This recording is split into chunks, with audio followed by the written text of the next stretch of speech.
Good evening, ladies and gentlemen. Welcome to episode 11 of the Paropod with your hosts, Mark and Owen? Owen. You're supposed to come I in didn't there, know. Owen. I didn't know we were actually recording. I didn't know that was the opening.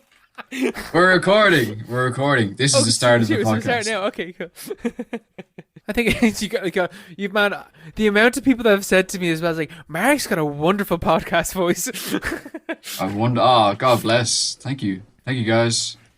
Yeah. So well, this is week 2 of life in the pod, the literal Paropod. In the virtual zone.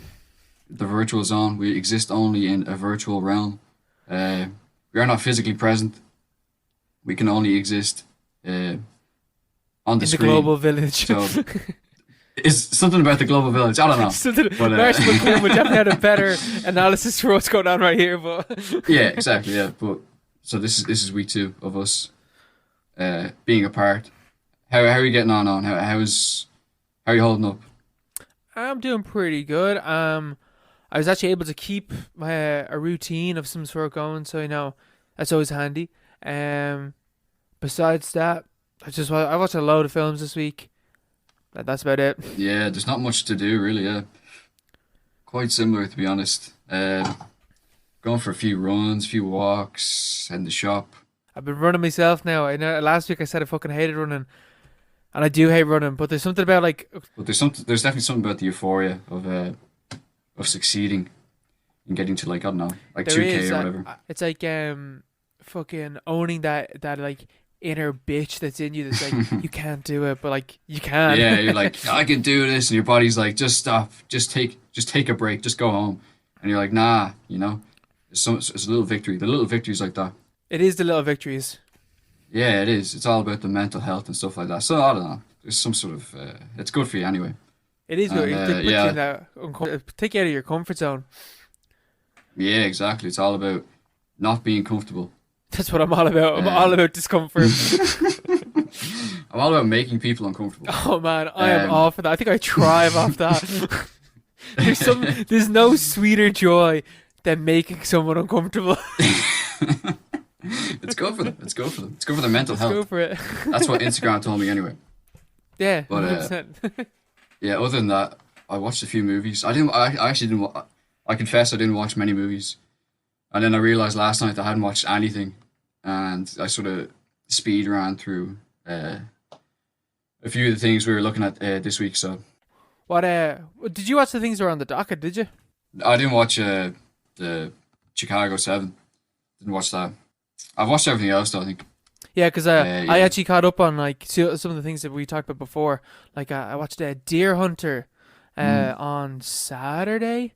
Great movie. And yeah, man, that's a good fucking film. Like I really got the part the 3 parts is like key because it's like just after I think they're like sitting down like talking or whatever, like Robert De Niro and Christopher Walken, and they're just like chatting about whatever, and then it just cuts into Vietnam, and there's no time frame for like how long they've been there for, but you immediately know that it's obviously been a while because Robert De Niro is like kind of already a bit fucked up. Yeah, he doesn't acknowledge the fact that they know each other when they first run in. They just run into each other in this random field in Vietnam, and they're like, "Hey, I forget his name, Robert De Niro's character," but they're like, "Oh, look, it's Or Michael, Michael, it's me, Christopher Walken," and he's like, yeah, he he's like, doesn't come on, we gotta go. respond. He just keeps walking. Yeah, he's like he's in battle mode, so things have changed very very rapidly. And then the POW camp scene is a very disturbing, very distressing scene. I didn't that like there's one bit there where like it cuts from them like talking to each other and then it's immediately into the POW camp. And I feel like the film would have benefited a bit more if they kind of fleshed it out a little bit because I thought that I missed something. I thought like I glanced away or whatever and that I had missed like them being captured because it's literally like the next scene and they're captured. Like it doesn't show it or anything like that. Yeah, I don't remember. That's probably true. I don't think it really matters though. It doesn't really matter, but like I thought, Could be like better. I was like, what the fuck? Am I watching like a faulty? I was watching this on movies, so I was like, what the fuck? Did movie like cut a scene out or something? What the fuck? That's what I was thinking for the first hour. because it's about a wedding. I'm like, I thought this was a Vietnam movie. You know, it's about. Yeah, It's like, yeah, what is yeah. this? And it's like you're like an hour in. It's like nothing's happened in this movie. But I really enjoyed the wedding scene though. I felt like the like the 4 or 5 guys, they really felt like a group of friends, and like that they cared about each other, but like they didn't really talk about it as well. It was really a realistic portrayal, I think, of mm, like a like male friendship kind of. yeah, definitely, yeah. Like they even had a. I think the bar owner was an actual steel worker who they just ran into Yeah, while yeah, yeah. they're doing research for the roles, and Robert De Niro was led around by this guy who worked at the steel mill, and he was like, he liked him so much, he's like, oh, do you want to be in the movie? And he's like, yeah, and he got like a main part. So Yeah, he's and like, he's good as well. He's a yeah, good he's really actor. good. Yeah. Yeah, the I did like the like because the opening is like, well, the whole like first hour or whatever, the opening, I guess, is like it's really like nice and friendly and like loving environment. You really get the sense of like a loving environment, and then it's in such a contrast to the Vietnam section. It's crazy, and the Mm. POW scene is fucked. Yeah, you feel really bad. It's, I'm surprised your man survived. You know the guy who ends up in the wheelchair. yeah, I I thought thought he he was was. dead. I thought he I thought he was was dead. Yeah. dead. Or I thought that they were just gonna leave him there.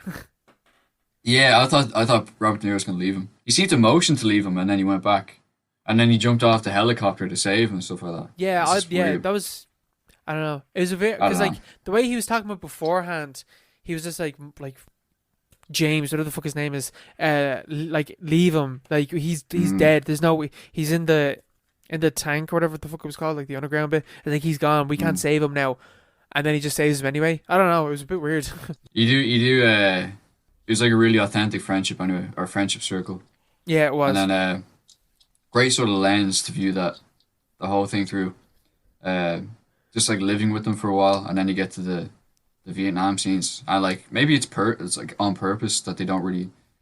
It doesn't make a whole lot of sense, and like they're acting erratically in the sense that uh, they're under a lot of stress, and like things Yeah, aren't uh, like they've been removed from this really cozy environment into this really hectic one, and they come out at the other end completely ruined mentally oh, and physically. completely and physically. Like that was Mm, like it was really interesting. The like the 3 dudes, because like obviously the guy's in like a wheelchair after like losing his legs, yeah. and he he's like mentally fucked as well because he doesn't want to leave the place, and he's like, oh no, like this, he's like, this place is amazing, whatever. And then Robert De Niro is like so cold and distant and isolated, and like the fucking the trauma as well, like that bit where like his friend pulls the gun on the other mate in the cabin, and he takes the Mm, gun, and he fucking does Russian roulette like with them.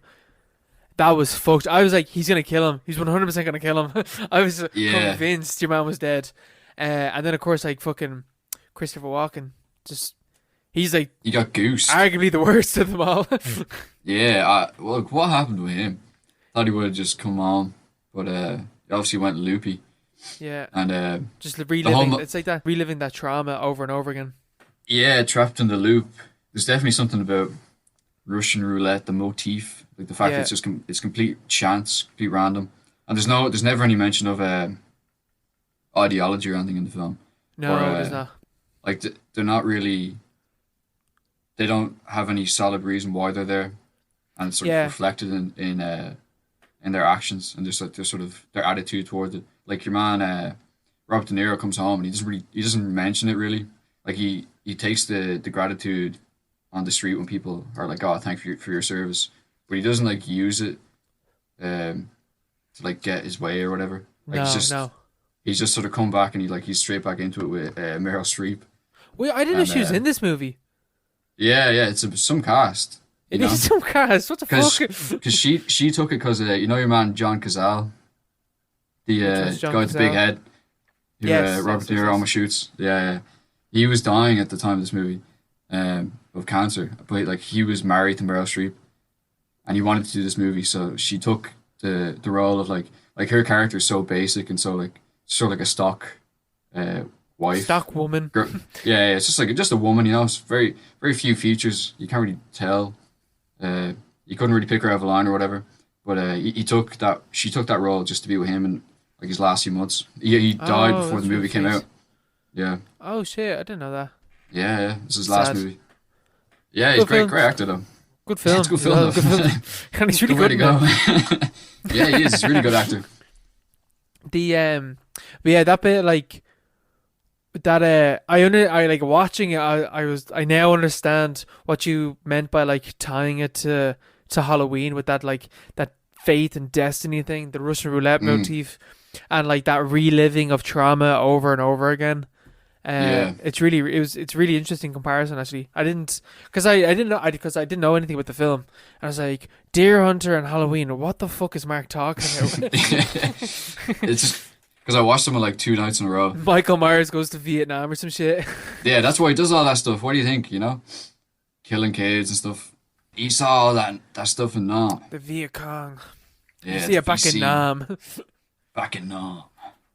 But yeah, it is just that whole thing about it. They're just it's so mean. And the end, like, what do you think about the ending of the film? Actually, the Deer Hunter. Like, what happens? Like, no, I mean like There was a song at the end. the song they start singing God Bless America at the end. Yeah, I was like, cause like they're singing about like land of the free and like prosperity and that she'll always like provide or some shit like that. And I was just looking, I was like, you're all Fucked. completely fucked up.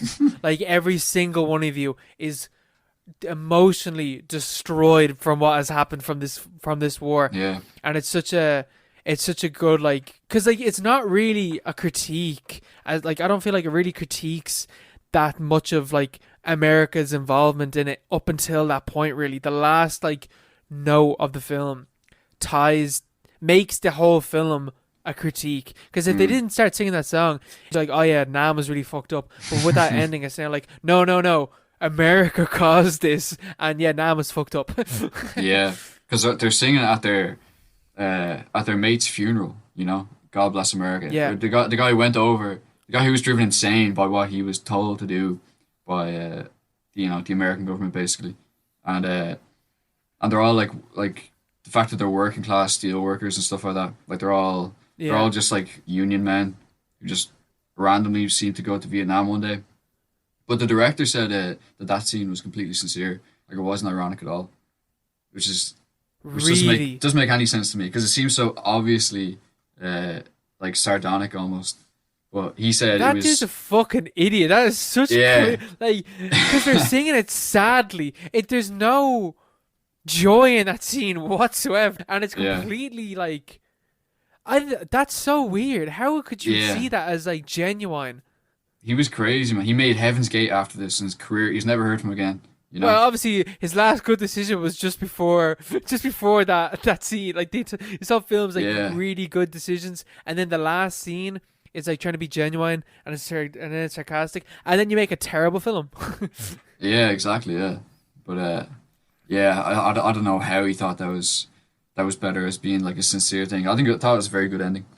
Uh, It is a great ending, yeah. very subtle, but also biting. You It know, is biting. How could you not see that as a critique? Like, that makes no sense.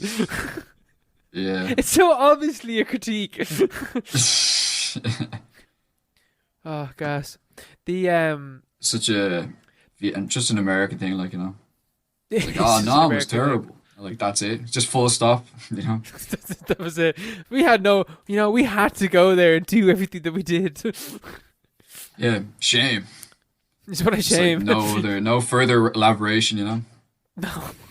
And also, but I understand is like, remember last week we were talking about that thing where like this is like, oh, the Viet Cong in this are like so brutal and so violent, and then it's like, oh, look at all the damage that happened to like our boys that went over there, and they had to face this horrible enemy. And as you said, like, how much was it? Like 6 million Vietnamese people died during that war, and it's just not touched on Yes, a lot. whatsoever. And even like the Viet Cong, the Vietnamese people that are killed, they're killed by the Viet Cong. Yeah, yeah. Like that And town, even in the the little village that he's in, it's one of the Vietnamese fighters that kills all the other Vietnamese people. yeah, that throws the bomb into the little hatch thing. Yeah, yeah. Yeah, that was fucked up. Yeah, it is. There's no real movie from a Vietnamese perspective. I suppose you'd expect that, but there's like a real lack of uh, conscience, I suppose. You know? The lack of self awareness is astonishing. Like the cognitive Yeah, dissonance that is going on there is incredible. yeah. It's like, look at our poor boys got all fucked up. It's just like, what about the other guy? You know, Yeah, like what about the other guy? he's You're just not the victim here. You have to go over there. yeah. They're all on holiday, like. But yeah, it's a great movie though. I really like it. It is a great film. Yeah, such an epic. It is an epic. The scenes up in the mountains and stuff like that were beautiful. Mm. I couldn't tell like are they actually up there or is that like just some incredible like picture that's behind them? Obviously they were actually up there, but like Yeah, yeah, and that's when they start shooting deer. it's such a contrast as well between the like open the openness of the American wilds and then the like claustrophobic, damp, sweaty, dangerous Vietnam area. Like Mm. when they're going down the river, he literally mentioned like there's rats all over the river and the river is like brown. Yeah, yeah, yeah. The jungle versus like the mountain and stuff like that. Yeah, Um, it's cool. mm, a lot of symbolism in that movie. As soon as as soon as Christopher Walken was like, "Oh, make sure to bring me back," I was like, "He's dead. He's 100% dead. There's no way he's making out of this film alive." Yeah. As soon as someone mentions Uh, that in the film, they're fucked. They're dead 100%. yeah, it's over. Like, but you don't expect how good the cast is as well. It's like such a It's insane. It's such and a good cast. Christopher Walken as well. Christopher Walken is amazing in this movie. He's such a great He's actor. so good. He's Great so performance, you know. good. Like you He see him doesn't in do that Balls of much though. Fury and stuff. He doesn't. Well, he doesn't have to do much. It's like a subtle thing, you know. Yeah. Like his thing with Meryl Streep was felt pretty genuine to me, but Yeah. it's like it's not really in the film. It's just sort of you can tell there's like an energy there or whatever. Yeah, But especially like at the start, you can kind of tell that there's like definitely a kind of history between. Oh shit! You can tell that there's definitely a history between Meryl Streep and Robert, or I was gonna say Robert Pattinson, Robert De Niro's character. remake on the cards. Damn, but I'd say Let's that start casting this now. nothing is sacred anymore. I would not be surprised. Yeah, it's definitely a possibility. Deerhunter 2. I'm pretty sure that's a video game. I'm pretty sure we played that in like some nightclub somewhere. I would say so. It sounds like it You would know? be. But speaking of Vietnam, Mark, the trial of the Chicago 7, I watched that this week. Oh. Yeah, And how is that? I've heard a lot. I've heard a lot about it. it's really good. It's like because the last Aaron Sorkin thing I watched was Molly's Game. Did you watch that? Came out in 2017, I think. No, I never watched it. It's yeah, it's it's pretty average. I think it's just it's just kind of alright. It's exactly what you think it's gonna be. There's no like mad twists or turns. I'm kind of the same with this film, but I think that this is like really I don't know. It's hard to explain. It's like it's pretty cool that this film's coming out right now because it's talking about like Vietnam and more importantly the protests of Vietnam and how they're seen as like unpatriotic for not wanting America to be part of the war and stuff like that. Mm. And it's just kind of cool that this film is coming out now with like the Black Lives Matter protests and stuff like that, and you hear the same arguments against the anti-war protesters are being used now against Black Lives Matter protesters and stuff like that, Mm. which is obviously maybe purposely done by Aaron Sorkin, because obviously like Black Lives Matter would have happened in like 2013, 2012 and stuff like that. So maybe he's basing it off that as well. But it's just pretty Mm. cool. And another thing is like Sacha Baron Cohen and his buddy in this. I don't know what his name is. They are so fucking funny, and the film needs them so much because if it wasn't for them, this film would be depressingly serious. Yeah. Isn't there wait, what's it about? I So, don't know what it's about. do you know the Chicago 7 are? No, no So, idea. the Chicago 7 were, well, originally there was 8 of them. and What they happened were. to the eighth fella? I'll tell you now, it's like right. So Oh, the Chicago Eight, as they were originally known, were anti-war protesters that went to Chicago to protest at the Democratic Party convention or some shit. And in '68 was it? yeah, and a riot occurred, and they got charged with conspiracy for that. They were trying to incite violence, and that the riot was caused by them. And Mm. the eighth fella was a Black Panther member. Fred Hampton is in this film as well. Fred Oh, Hampton's really? murder is part of this film as well. Oh shit. Because his mate, Seal, I can't remember his name, something Seal. He was one of the starters of the the Black Panthers, and Fred Hampton is behind him, giving him legal advice. So Mm. it's like, and then Fred Hampton gets killed in the film, but the Fuck. Black Panther, something Seal, in real life, the judge was so obviously racist towards him and wouldn't treat him like anyone else in the court. Like, you know the way that you're allowed to represent yourself and stuff like that. He wouldn't let the Black Panther do that, and he was like, "Where's your lawyer?" And his lawyer wasn't there for whatever reason. He had like a kidney transplant or some shit like that, and he didn't have a lawyer, and he wasn't allowed to represent himself. So the judge was just like, "Well, there's a lawyer right there," and the other lawyer was just like, "I don't represent him. I'm representing these seven. He's not part of me." But the judge was like, "Just represent him." He's like, "No, I won't, because I'm not his lawyer."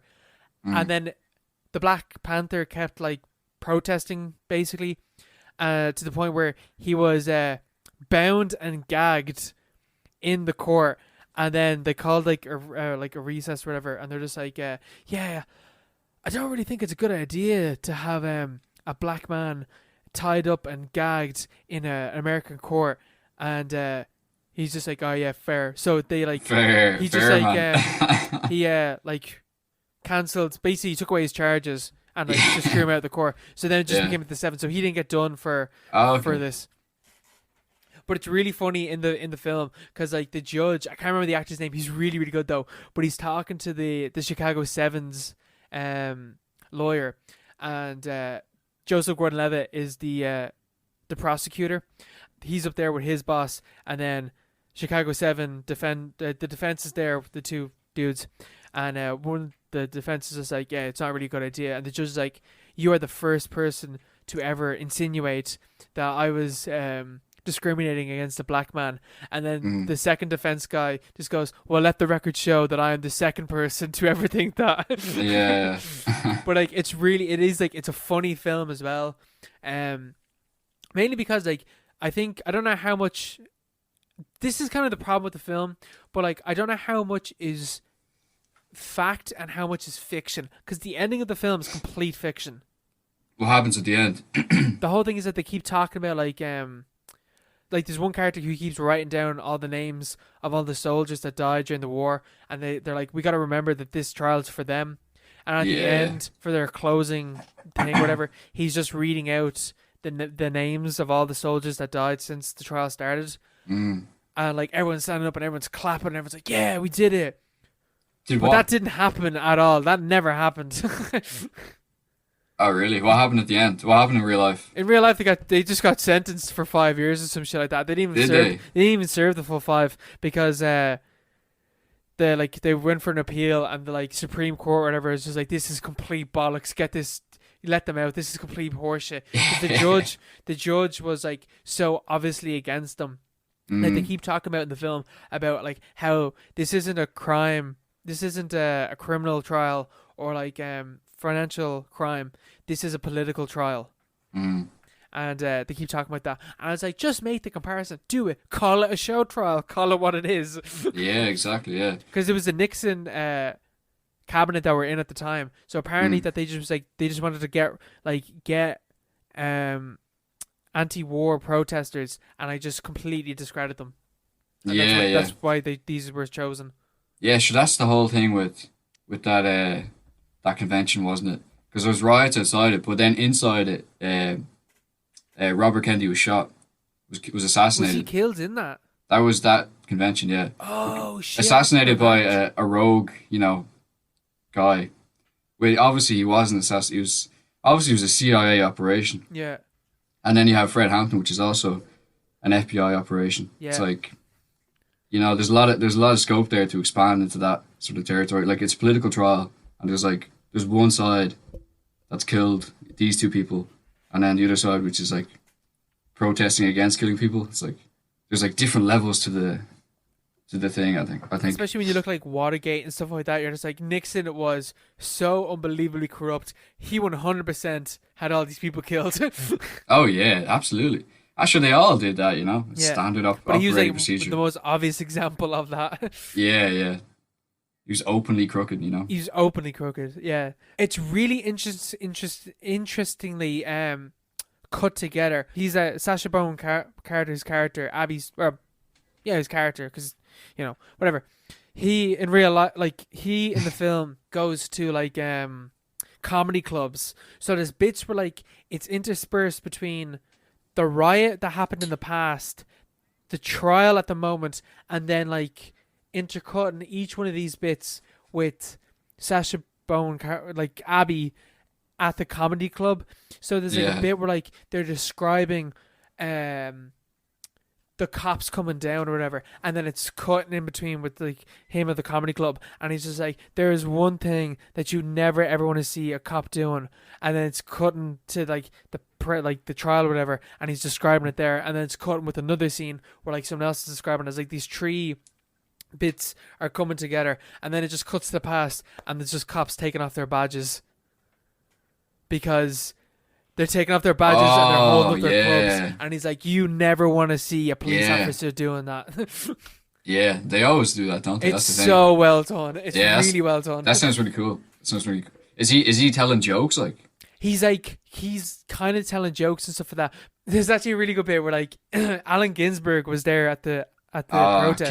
King. And he's there talking about the trial, where he's like, yeah, they tried to make it seem like Allen Ginsberg was doing like some war cry or whatever, and then it just cuts to the past, and it's just him going like, yeah, and doing like Buddhist shit, whatever, and then it's just like, and then it just cuts to the like him in the comedy club. He's like, the dude was singing like Buddhism or some shit. But it's like he's like kind of telling jokes, but like it's just really well done. Like in a narrative perspective, it's really well done. It's really well written. That sounds really Sorkin-y, It is. It's Sorkin's fast, like choppy. Yeah. Walk with me, telling jokes. All those different perspectives. Yeah, that sounds really cool. I recommend it. It's like I have to have a look. The only problem with the film is really like you can't really tell. Like there's certain bits where like you're like, I can't tell if that happened or not. Like there's a bit where like Sacha Baron Carter and like his mate, or whatever the fuck he's called, stand up in like judges' robes, because the whole thing is like they're kind of like taking the piss, and like the actual dudes did take the piss, but I had to like find out whether or not they did do shit like that, but they didn't. They were just like laughing during the trial and stuff like that. Like like a fucking a witness or whatever, like one of the cops or whatever, would be given like in real life would be given like their statement or whatever, and the two dudes would just start bursting out laughing, just saying like, that's complete bollocks. yeah. That's one way to do it, But there's like content warning for this bit right here. Gonna talk about like some sexual abuse that goes on in the film. Every film, man. Every film. But like in this fast forward like 5-10 minutes. 10 minutes. What? 5 minutes. Fast forward 5 minutes. Okay. If you don't hear that. Explain this. There's a bit in the film where it's intercutting with the riot, right? And it talks about how these three like frat boys were there, and they were following a girl because she was on the shoulders like holding the flag.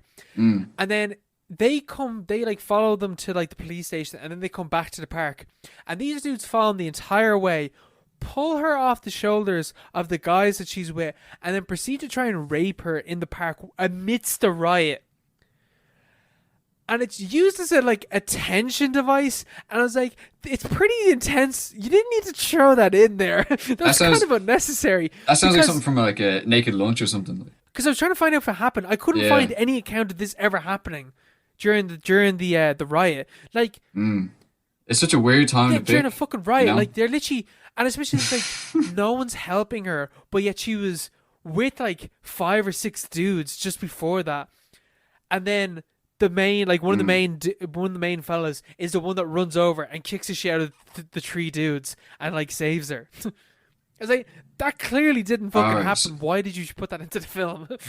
It's like, is there any is it just there to set up him as like a noble guy or I whatever? think so. I think because like this film is like pretty obviously leaning politically one way, Mm. and it's because everyone that's like pro war or like conservative is a fucking asshole in this Mm. film. They're a fucking asshole, and the all the liberals and left wing guys are like funny and charismatic and likable and are in the right because they're talking about this shit. And it's like, you guys are clearly in the right. Mm. Yeah. So it's just thrown. Classic So it's Sorkin. just thrown in these like frat boy college guys that like lean this way, and they're also rapists. Just like NPCs, just Yeah, like spawn out of nowhere. Like, ah, the frat boy rapists. You know, it's still a stock character. You know, yeah. throw it in. But besides all those points, it's good. It's really good. I enjoyed it. Mm. Yeah, I have to have a look. I have to, because it's got good reviews. Oh You man, I know. say this thing is gonna tear up in the Oscars. I'm convinced because nothing else has really come out this year, so this thing is gonna win Yeah, fucking true. everything. I think Very because true. like nothing else has come out. Yeah, what else has come out? It's like it's all Netflix stuff. That's Netflix gonna sweep it. You know. Yeah, Maybe the coronavirus was a Netflix ploy to sweep the Oscars. maybe to legitimize their Yeah, yeah. games.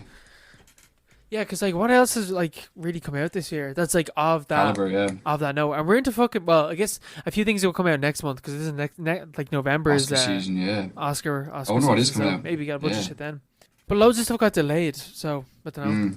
Yeah. Oh, Dune's coming out actually. I think, isn't it?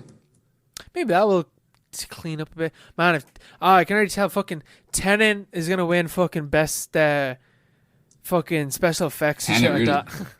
Yeah, I'm looking at December 2020 releases, and it's just films that have already been released. So there we go. Maybe this wins like 20 Oscars because it's the only film that came out. Yeah, forget about that. Anyway, we'll moving on. But besides all that as well, actually I started watching Napoleon actually as well. Yeah, what a movie. They took it down off YouTube. Such a shame. Yes, because I went to see that, so that's why I have it downloaded. Oh, nice. But I haven't watched that much of it. Like because I downloaded it on Sunday, and I watched the childhood, all that stuff, Snowball and fight then I stuff, watched up until he goes back to wherever he's from. Where's he from? Like Corinth, Corsica. and I haven't seen anything Yeah. since then. So like, I've only watched an hour of the film Mm. because I want to watch it like in either half hour or hour segments. Like I'm gonna watch the whole film. Man, we should just watch it 5 hours together. Yeah, we should. Yeah, Be great. You laugh. take a load of shrooms and just watch it. Just watch Napoleon. Yeah, I don't know. It's like that. You know that album that you were showing me, about Caretaker. Yes. Caretaker. Yeah. It's like that thing. It's like It's like what? That album's what? 10 hours long. something like that. Yeah, it's sort of 6 hours long or something Yeah. crazy like that. I think it's 6 hours. Yeah, it's like, but it's sort of worth it, you know. It is, yeah, because it's like I think it's like in the first bit with the child and stuff. That was really good. I really enjoyed that. Like I do enjoy Yeah. the film, and I like watching it. And like it's super interesting. Like the technical side of it is so interesting. It's shot like a modern.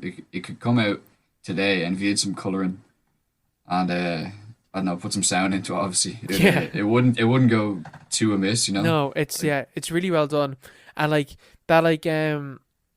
that montage of him as a kid where he's getting pelted with snowballs, but he's just like still commanding them on what to do. It's so well done. It's really well done. Yeah, the montage. What happened? The art of the montage was lost somewhere in the 1930s. Mm. Like, what happened there? You know, like it's such an effective technique. Yeah, especially And with stuff like that. Yeah, Napoleon really used it well. Yeah, I think it's. I haven't watched. I've only watched I think an hour and a half, Yeah, but it's just like it really interests me the whole thing. Like just the vision, Mm. the sort of romantic vision. It's like the ultimate sort of like romantic movie, not in like a I don't know like sexual sense, but I mean Yeah, I like know what you mean. Like the in terms of capital like the or romanticism. yeah.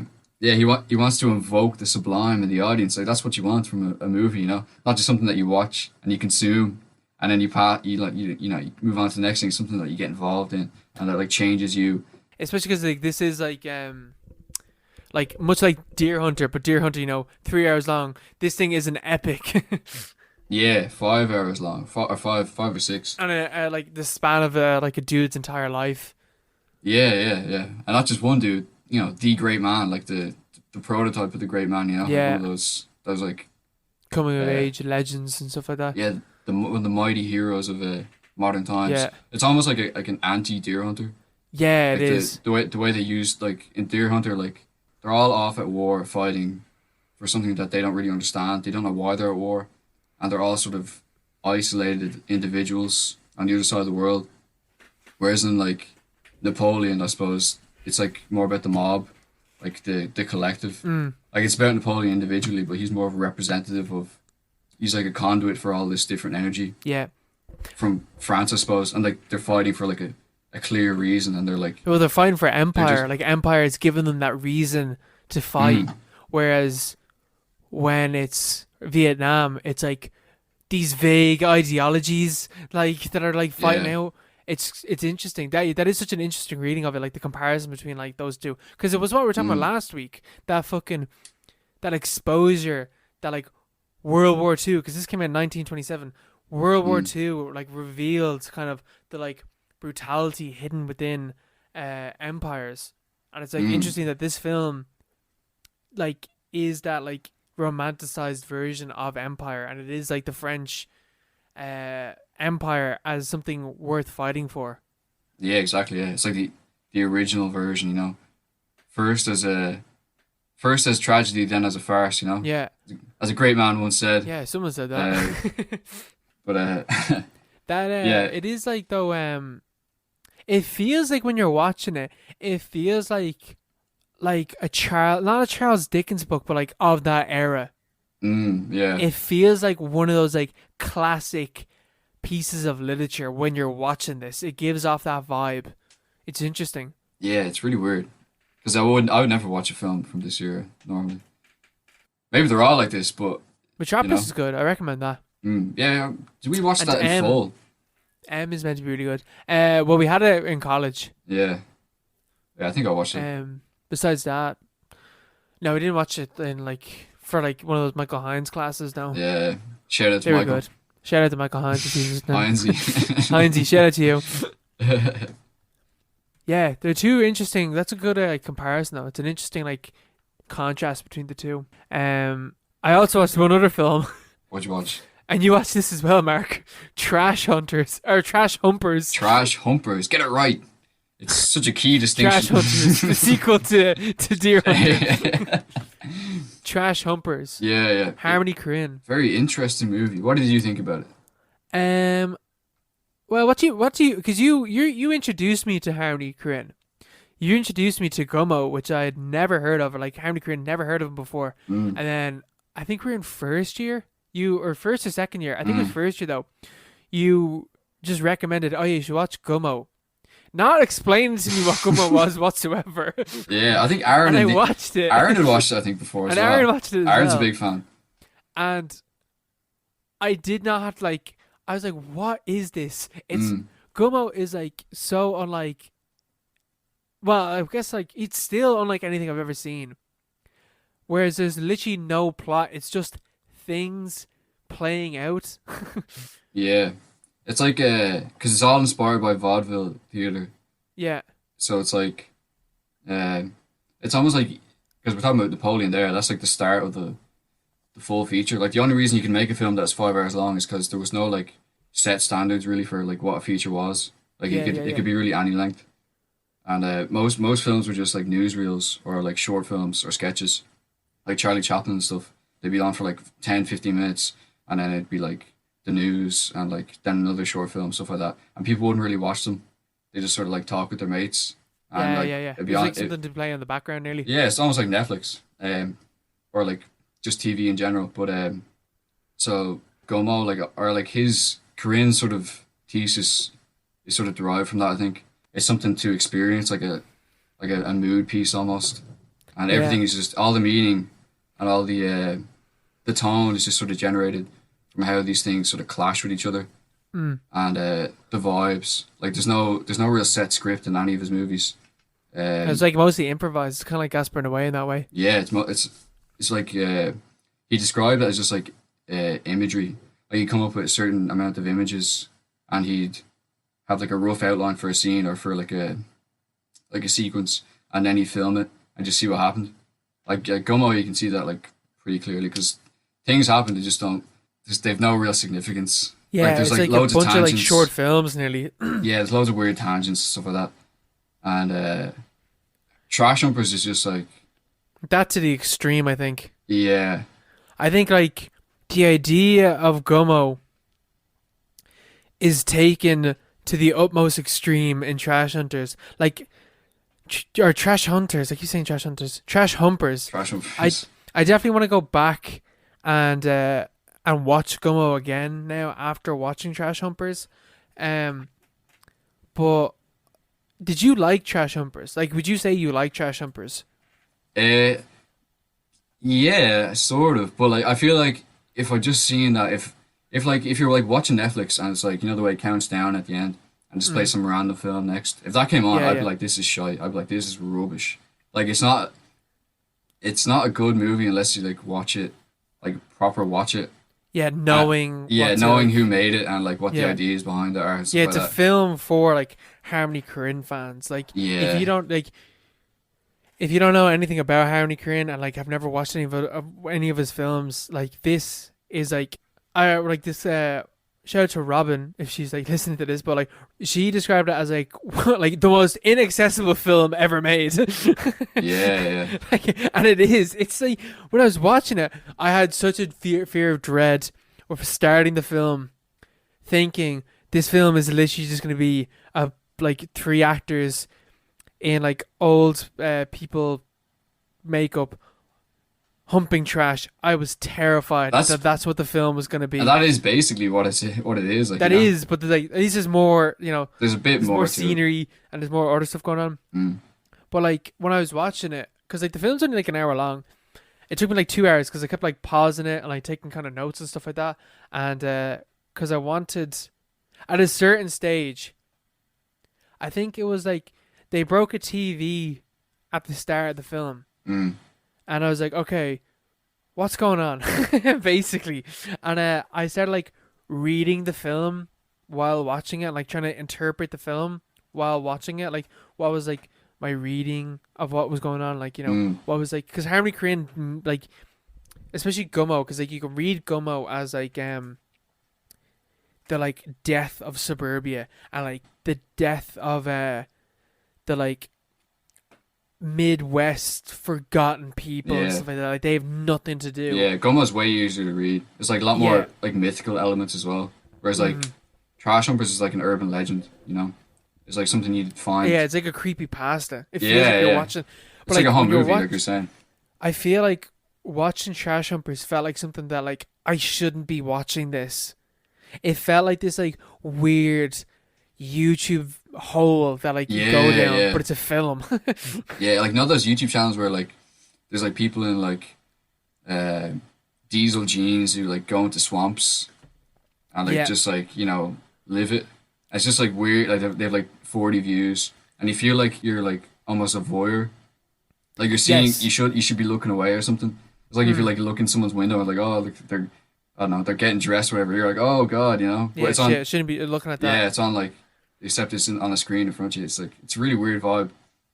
I think the VHS style adds to that though, because you feel like certainly for me, I felt like I was watching like home videos of like these people that I didn't know, and I was watching their home videos of like there's like a bit of like skateboard esque vibes, like those skateboard videos Yeah, yeah, to this in a way, but it's like this distorted, fucked up, slightly disturbing version where it's like old people, because like you don't even like you're like obviously when you're watching it you're aware that these are young people, but like within the film, they're old people, and it's this weird creepiness to it. It's a creepy fucking film.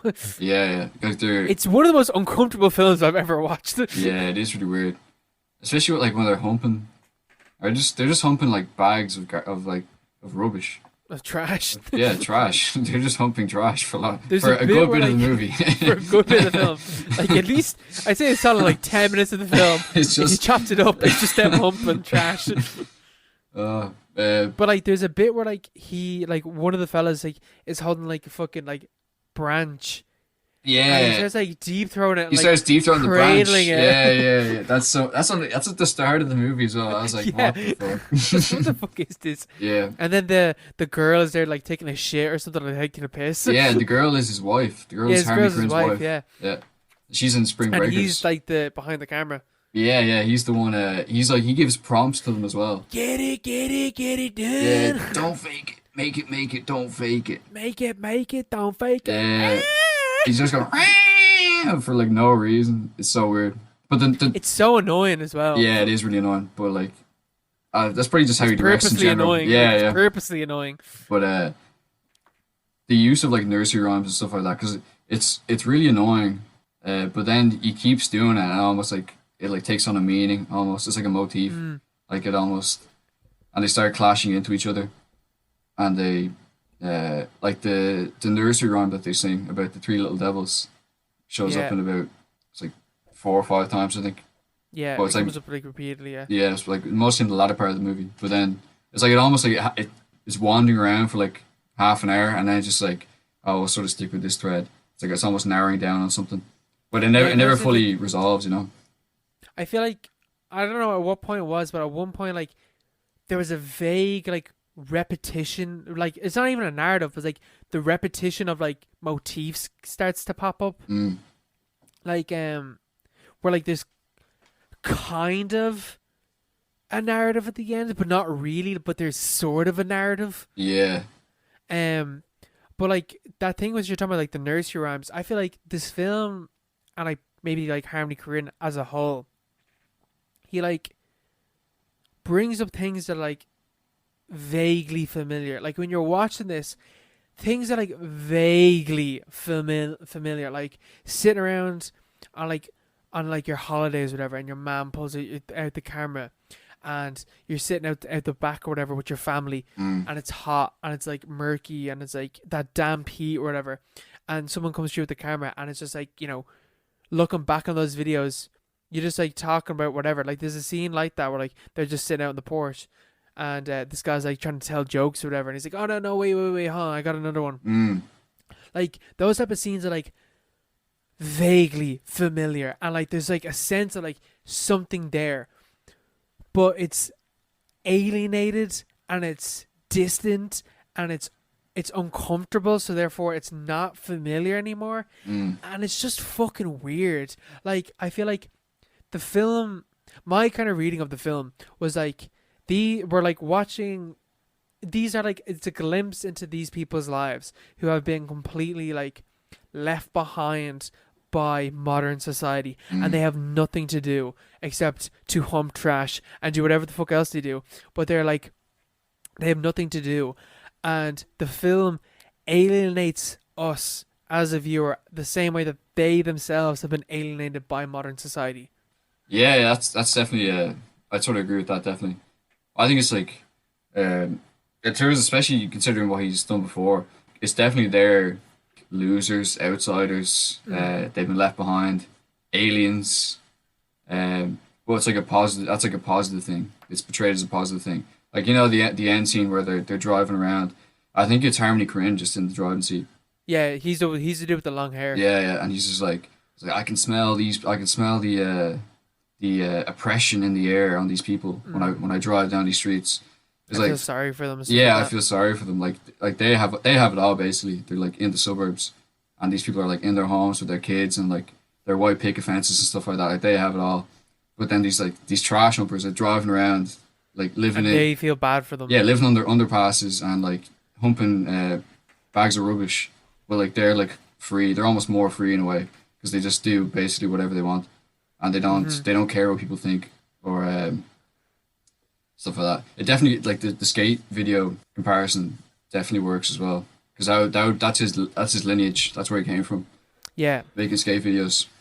Yeah, because it does feel like that, especially like when they're on like bikes and stuff, like skating or like not skating around, but like fucking cycling around and stuff like that. Mm. There is like that sense of like of the skateboard videos there, and it's just weird. It's just such a weird film. Mm. The I found it really like jarring nearly where they start committing murders. That was like so I did not expect like that bit where like it just cuts and they have like a plastic bag over a dude's head Oh yeah. and they're like doing like some sort of chant and there's a guy playing the guitar. That was like it's like one of the most like it's not even violent, but the whole thing like really Disturbing. deeply Yeah. disturbed me. Yeah, it is. It felt like I was watching a snuff video or something. Yeah, I looked away. I was just like, I'm done with this. Basically, I was like, I'm not watching that. It was almost like there's no narrative, but it was almost like too complex the narrative. Is it like what's going like who's that guy and like what's this? But It's just some fella. He wasn't even. I don't think he was in the scene beforehand or anything. yeah, and he's just they kill a guy and he's there's a guy playing some lick on a guitar and you're like, I don't know. It's like everything's so repetitive. Like there's a lot of repetition. I think there's some sort of meaning in that. But like I got up and made some tea. I was like, I'm not gonna watch I that. can't do this. Came back 10 minutes later. It's grand, you know. There's I think as well. There's something really disturbing about watching these like old guys driving around, talking about like homes, and they're looking for a home, and like there's just something creepy about that because like I know that like earlier before we started recording, you were talking about like how like Harmony Korine like lies about things, but apparently like he was talking about like how like growing up in like Nashville, which is where this film is set, that like there would be like weird, creepy old men and stuff like that, and some of them would like wander around like looking to houses and stuff like that, just Yeah. like looking in to see what you're doing or whatever, and like I feel like this is like such a weird commentary on growing up in the middle of fucking nowhere in Nashville. It's so weird. Yeah, he has like two. It's also a fucking boring film as well. Yeah, there's not much going on. It's But like it's uncomfortable. yeah. It's like a movie. It's like that thing. It's like Gummo. Like you can stick it on in the background and you can walk away for like 15 minutes, come back, and you're not gonna miss much. You're gonna miss anything. Yeah, but like you can still follow pretty well.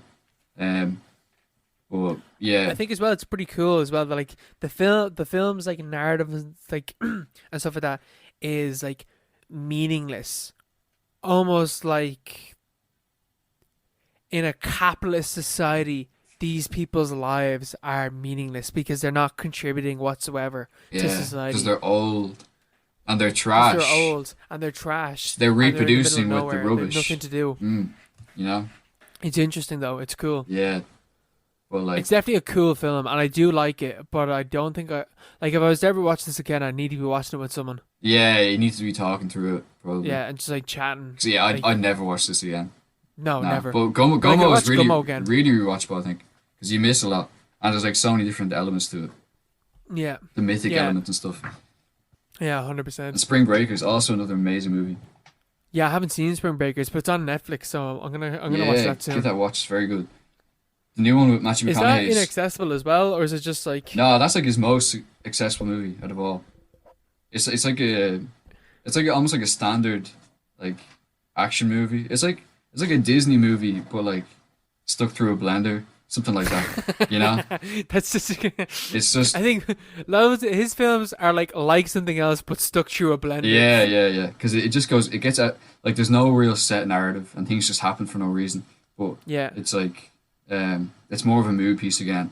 It's more of like you don't have to follow the plot exactly. It's not really about the plot.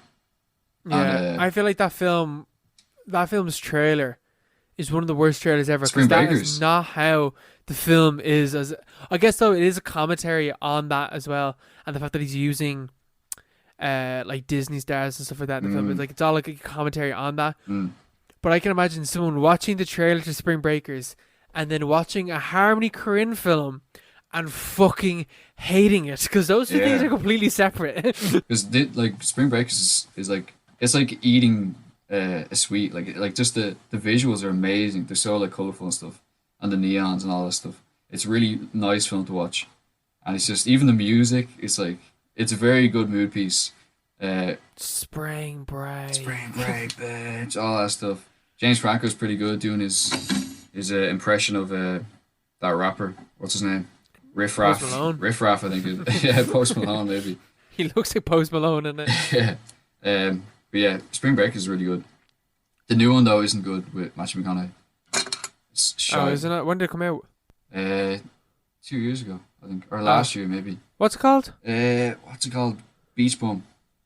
I rented it. Oh, I rented it yeah, before. yeah. You rented that Me, in. me and Rachel watched it, and it was like, I can't remember much of it, but it wasn't very good. I was talking to my family actually about like you know the video store that we went to Yeah. in like Vancouver, which is like where we like watched which is where we got like most of the films that we watched in Vancouver. Yeah. But you They have remember a that podcast time? as well. Do they? Yeah, the Black Dog Um, podcast. Shout out to Black Talk podcast in Vancouver, an amazing rental place Yeah, hopefully for still like open. films. All the weird stuff. And if we ever go back to Vancouver, I'm straight back Straight there. in there, not returning anything. No returning. I'll bring it home with me, but like, Still have the membership cards. oh, where? I feel like mine might be in my Mine's in my wallet. Like. rooms. Mine's somewhere. I definitely still have it, but I forgot that like that time where like we were. Here's a bit of a story time for the listeners. Ooh. There's a time where me and Mark had DVDs to return, and we were like an hour. We were like an hour, basically an hour and a half walk to the place, and the place closed in an hour.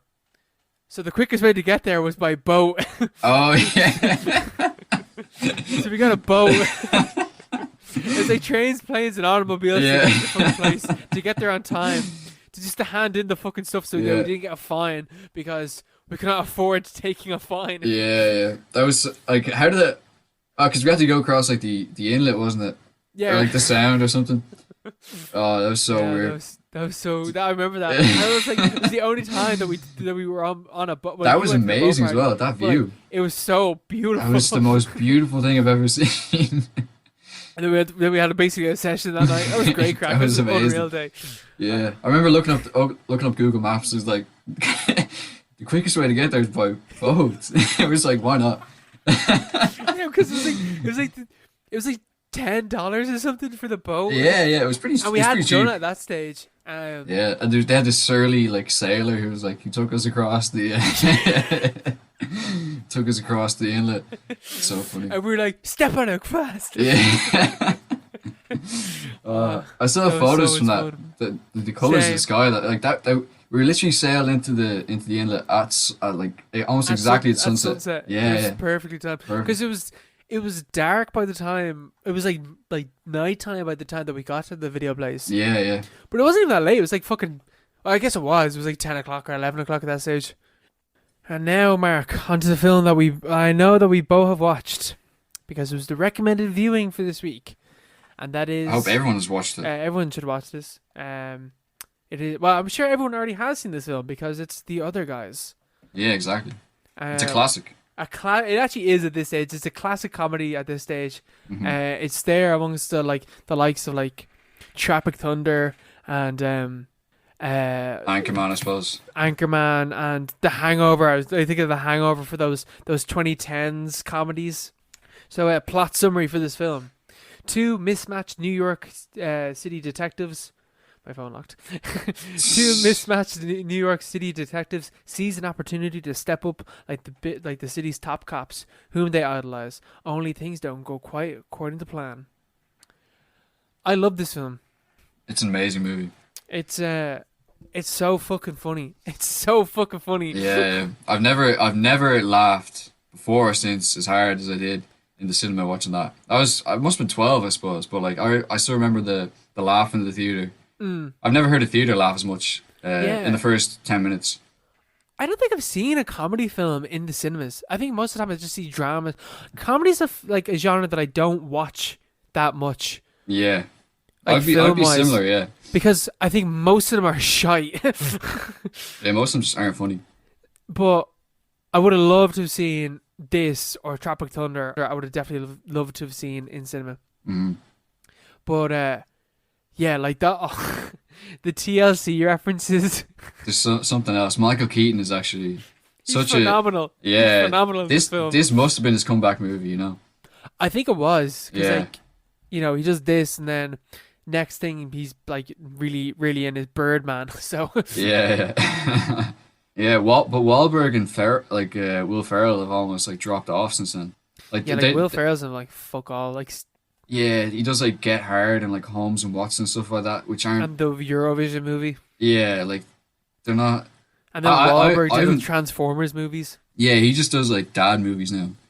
But like I haven't seen any of them, but I assume they're not very good. I assume they're all shy. I've never heard a thing about any of them. Whereas like this movie's like, it's one of those. It's like it's not even. It didn't get great reviews when it first came out. But everyone I've ever talked about it, every time I've heard it mentioned, like people love it. You know? Yeah, I can't like because I don't hear people like. I don't think critically it's very well acclaimed, but when you look at like IMDb, like this is like over a 7. So It's a great movie. it is a great film. Like it's so funny and the like. Well, I mean, we're gonna get into that like in a bit, but like the whole like financial crash is such a backdrop to this film as well, and it's like a really interesting way, I think. But like there's just so many bits, like fucking them jumping off the roof. Aim for the one of bush the, is like one of the funniest things I've ever seen in a film. Dancing Highsmith are like it's like the best parody of like sort of like over the top like mid 2000s American cop buddy cop like action movies. Yeah. But then they're killed off straight away, which is like straight away. they kill off these two like The Rock and Sam Jackson. They killed them off the in the biggest first stars 50 minutes in this film. yeah, that was such a ballsy move, and that's why it pays off so well because you don't you expect them to be involved Yeah. for the rest of the movie, and then that Then to be happens. like the antagonists or like the bullies nearly. Yeah, and they just get they just get killed off within 15 minutes. The way they kill the whole even the chase the initial chase, like the cold open in the movie. It's Where they're so funny. yeah, it's so They're over the causing top. so much damage. Yeah, there's like a wrecking ball involved, and they crash into a bus, and then they drive the bus. And everyone's still on the bus. Yeah, And then it's like, do you think this is all worth for like? What was like? it was like an ounce or something like ounce that, or of weed. half a pound of marijuana. He's like, shut the fuck up. No, he's just like, I'll let New York City decide. Oh, The yeah. greatest city on earth. Yeah, everyone starts cheering. Oh, so funny. Yeah, The crocodile stuff as well. yeah. Or the shark. Is this shark? Is that or no Is it- what does he call himself when he's a pimp? Oh yeah, gator. Gator. Gator, Yeah. Gators bitches better be wearing jimmies. It's like And he's like talking about it with like fucking with the what the fuck is this? Alan and Alan and Terry. Alan Terry, yeah. And he's like just describing to Terry. He's just like, yeah, like I was just explaining it, and Terry's like, "Holy shit, you were a pimp!" And he's like, "I was not a pimp." And then later on in the film, he breaks into the Gator character. Yeah. So like fucking what's the British actor? I forgot his name. Steve Coogan, yeah. Steve Coogan, and he's like, "Wait, what happened?" And like, he's like, "I was a pimp in college." It's like it's a long story. He like finally admits that he was a pimp. Yeah, the whole thing about the Prius as well. Like that's the car that Alan drives, like Will Ferrell's character. It's so funny. That car gets fucked up. Yeah. It's like as soon as they get into it, Mark Wahlberg's like, feels like I'm driving around in a literal vagina. He's just Will Ferrell's just like starts playing Little River Band and stuff like that. It's so well done. I always got like a backup CD. And the when he gives him the mug, remember that? Yeah, FBI Female body inspector. Don't ever fucking do that again. he just tosses it out. Yeah. It's like, this is just not funny whatsoever. Oh god. Meanwhile, Alice is like, I got a pretty twisted sense of humor. Yeah. And then the F Shack. You know, Dirty Mike and the boys. yeah. That's the director. Dirty Mike is Adam McKay. Oh, is it? That's Yeah. I actually think the you know the bit where they go to the bar like and get really drunk. Yeah. That's actually really cool storytelling. The way that like the start of the night is like at the start of the bar, and then like as time passes, they're going like more down the bar towards like, and they're getting more chaotic and they're getting more drunk Yeah. until There's like a gun firing at one stage. yeah, there's two guns firing, I'm pretty sure. And they're like pissing on the fucking on the pool table, and then Yeah. Mark Wahlberg is there holding a badge. Yeah. It's so good. Yeah. I think that bit is like that montage is like so it's like genuinely like good filmmaking, like really like the whole film is good, Mm-hmm. but like inspired filmmaking, if you know what I Yeah, mean. yeah. Oh, it's very well put together. There's a lot of random scenes that you'll always get with Will Ferrell movies where it just goes off in a tangent. Like the part where like you know that scene where they go to Christina's house. Like that's just like what relevance does that have to the plot at all? It's just sort of there to like further uh sort of develop Alan's character. Get back here, fuck my wife. Yeah, it's Christina. It's that bit is so fucking funny. Yeah. I forgot about that. Where like he's sitting there, he's like, yeah, so Christina, and then the husband fucking snaps. Yeah. And then he just wants Alan to fuck his wife. And he's just like, you think I'm pretty hairy, but down below, all smooth. It's like Alan. It's such that like relationship between him and his wife is like so weird. Yeah. Oh, between him and Christina. yeah, even with his actual wife though. Oh, like So bizarre. Alan and What's her what's her name? name? I forget her name. Sheila. Sheila. Yeah. Bye, Sheila. Yeah. And But, like- the app he has face back. And it ends up solving the entire. It's the main sort of plot point in the movie, but it's just mentioned once. It's like just retarded app idea that he has. It's like the crime was solved. I think it's Ice Cube doing the narration as well. It's like the crime was solved by faceback. Yeah, the whole case is all about that. It's such a funny film. There's so many good bits. So many points. Even the whole the ending bit where like they're getting chased by like all the different gangs, and like your man Urshan is just in the back, and he's just like, oh yeah, they would be the Nigerians, whatever. The Nigerians are like on like fucking motorbikes or some shit, and he's like, oh yeah, they're the whatever, and they're just flying around in a helicopter, just like with an assault rifle shooting down with cops chasing them as well. It's so over the top. It's like It's ridiculous. It's like I don't know how you can make any like. How did Will Ferrell keep going with those like those sort of movies after this? Because like this is just, I feel like this is like as good as he could have gotten it. Oh, it's the peak You of know? those films. Yeah. Because everything's just executed perfectly. Like everything's at the perfect level of like overblown. absurdity. Yeah, absolutely absurd. Like even the the whole framework itself, like the mismatched cops, and like they're like the lowers from like an actual sort of genuine sort of buddy cop, like Dancing Highsmith. Yeah. Like they sort of inherit that. But even like Terry's like trying to be this macho. He's trying to break through into that sort of mold, but he can't. I'm a peacock. You gotta let me fly. You gotta let me fly. And he's like, he learned to do ballet, to make fun of a kid on his block and all that stuff. You know, every single scene is a piss take. And even the music they use, like the sort of like the saxophones, like when they do like a wide shot of the city and there's like a narration over it, and like you never meet the narrator. It's just some guy, like It's just some guy, just some ominous voice. and it changes at different points as well. It's like it's one guy for most of the movie, but then it's like Ice Cube, I think, at the start and at the end.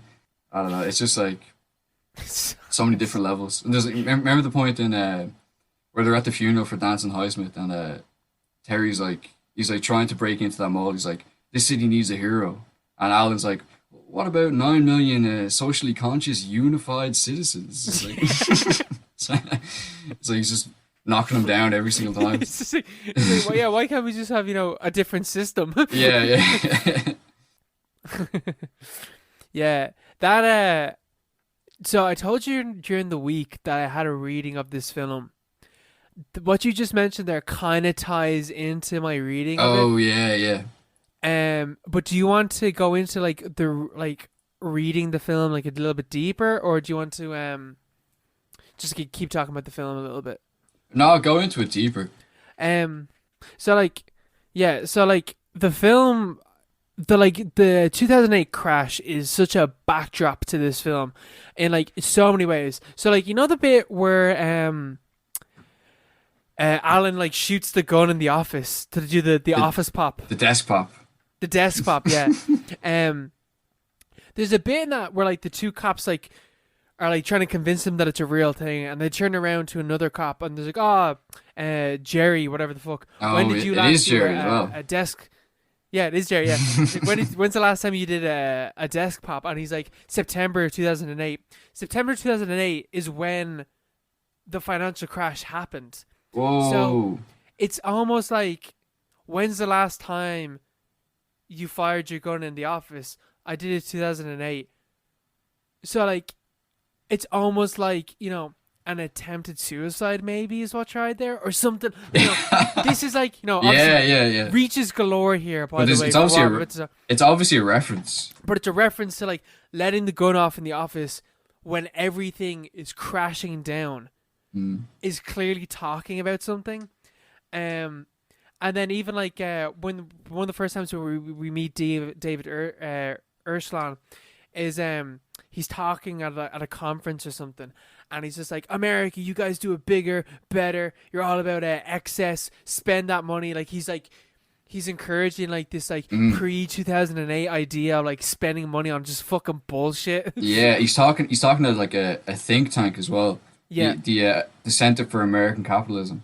Yeah. It's like a whole reference to the whole think tank industry, which are all just basically shell companies for industries to just sort of perpetuate policy ideas, you know? Yeah, 100%. And even like, I'm pretty sure on one stage she actually says, live for excess, it's the American way. Like he's like completely like, just like spend money on anything, don't fucking worry about it, like it'll be grand.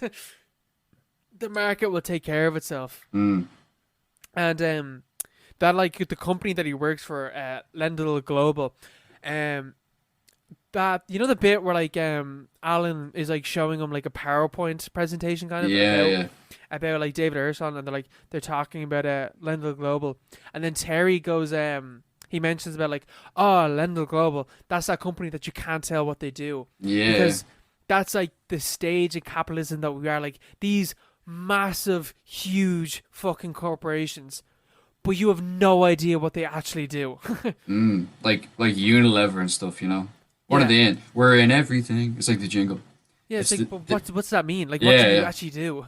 I think that they mentioned at one point it's like oil and like textiles, and that's just like a random list of things. He literally goes like, I think he goes like oil, textiles, medical, medicine, and like military devices. Yeah, it's like that. completely. But it's like it's an accurate representation of a lot of companies out there, you know. Yeah, it's like that late stage capitalism where like things are like so broken that these companies that have like can be in like childcare while at the same time developing guns. And then like later on in the film, like at the very end of the film, like Ice Cube is saying like, oh, Lendl Global was bailed out by the government because they were too big to fail. Yeah, which is like literally a direct like thing, like, oh, the companies are too big to fail. Yeah. Like Yeah, AIG, the a lot of ending- these companies are too big to fail. The ending's pretty pessimistic. Yeah, Like, it is. You don't get it. I thought it was optimistic for ages. And I watched it there last week. Or the No, week the before. actual like corporation behind all this is like gets away scot free. Yeah, it's basically like they got Urshan, I suppose. Yeah. But then it's not about Urshan, it's about, you know, what enabled him to do what he did, which is pretty much everything around him. Yeah. You know, and it's not just about Terry or Alan, it's about all the good cops in America and stuff like that, you know? Yeah, that's It's, yeah. I'm gonna get, because I have like my analysis. oh yeah, I'm gonna yeah, get my you far critiques to the away, analysis, 'cause, you like, far away. the analysis, because like what you're talking about there is like part of it. It's like the system itself is not critiqued. It's more the individuals a part of that system that's critiqued, as opposed to the overall like societal system that has allowed this to happen is not ever critiqued in the film. But there's literally a point in the film as well where it's when they're handing off the evidence to like the lawyer, and he's just like, oh yeah, I know you guys are gonna do like a top notch like research job on this, and just list off like all. He's like, oh, just like, and then just list off all the companies that failed in the 2008 Yeah. crash, which like I Oh yeah, wonder he like talks about AIG and stuff. Yeah. like did this film take place in the universe where the 2008 crash happened, or is it separate to that? Do you think? I think it's the same one. Like, surely why? Because he's like Why saying not? like, "Oh, you guys are gonna do such a good job of like looking over this," because he's being genuine, like he's being serious, saying to them like, Yeah. saying to your man like, "You're gonna look at this properly," and then just list off like all the companies that failed. Well, it's Alan that says that, isn't it? Yeah, So he's really naive, and like the average person back then would probably be like, yeah, like they did their best and stuff like that, you know. oh yeah, sure, yeah, Maybe they he's were too naive. big to fail, Yeah. And there's Terry, like, you piece of shit, you like, we're gonna get you and all that stuff. It's Mm. like the yin and yang, but like they're Yeah, yeah, both yeah, sort of yeah. clueless. Yeah, the book. Yeah, yeah, 100%. I Um, feel like it's definitely in our universe, you know. and then of course the whole thing of like using people's money to cover the loss of these huge corporations, like that whole thing, Mm, like the pension fund and stuff like that. Like the yeah, whole like basis of the film is like using like people's normal people's money. wages and normal people's pensions to pay for the fuck ups of these like huge corporations. Things haven't changed at all in that like most people's pensions are still tied to stocks and stuff like that. Oh yeah, And yeah, so, yeah, yeah, yeah. like no, like they never changed any of that. It doesn't make any sense. They never Because learned. things go tits up, then like it's just gonna happen again, and you're like, why didn't we change it last time? And we're like, Yeah, I was like, oh, I don't know, you don't get a pension, sorry, because we yeah, invested it. because that's what happened, yeah. But yeah, what were you saying? So like, obviously, the whole like financial crash is a major thing in this film. Like even like throw off lines, like when's the last time you took your office pop? 2008. That's like brushed aside, but like it's a huge like the financial crash is the over looming event in this film, right? Mm.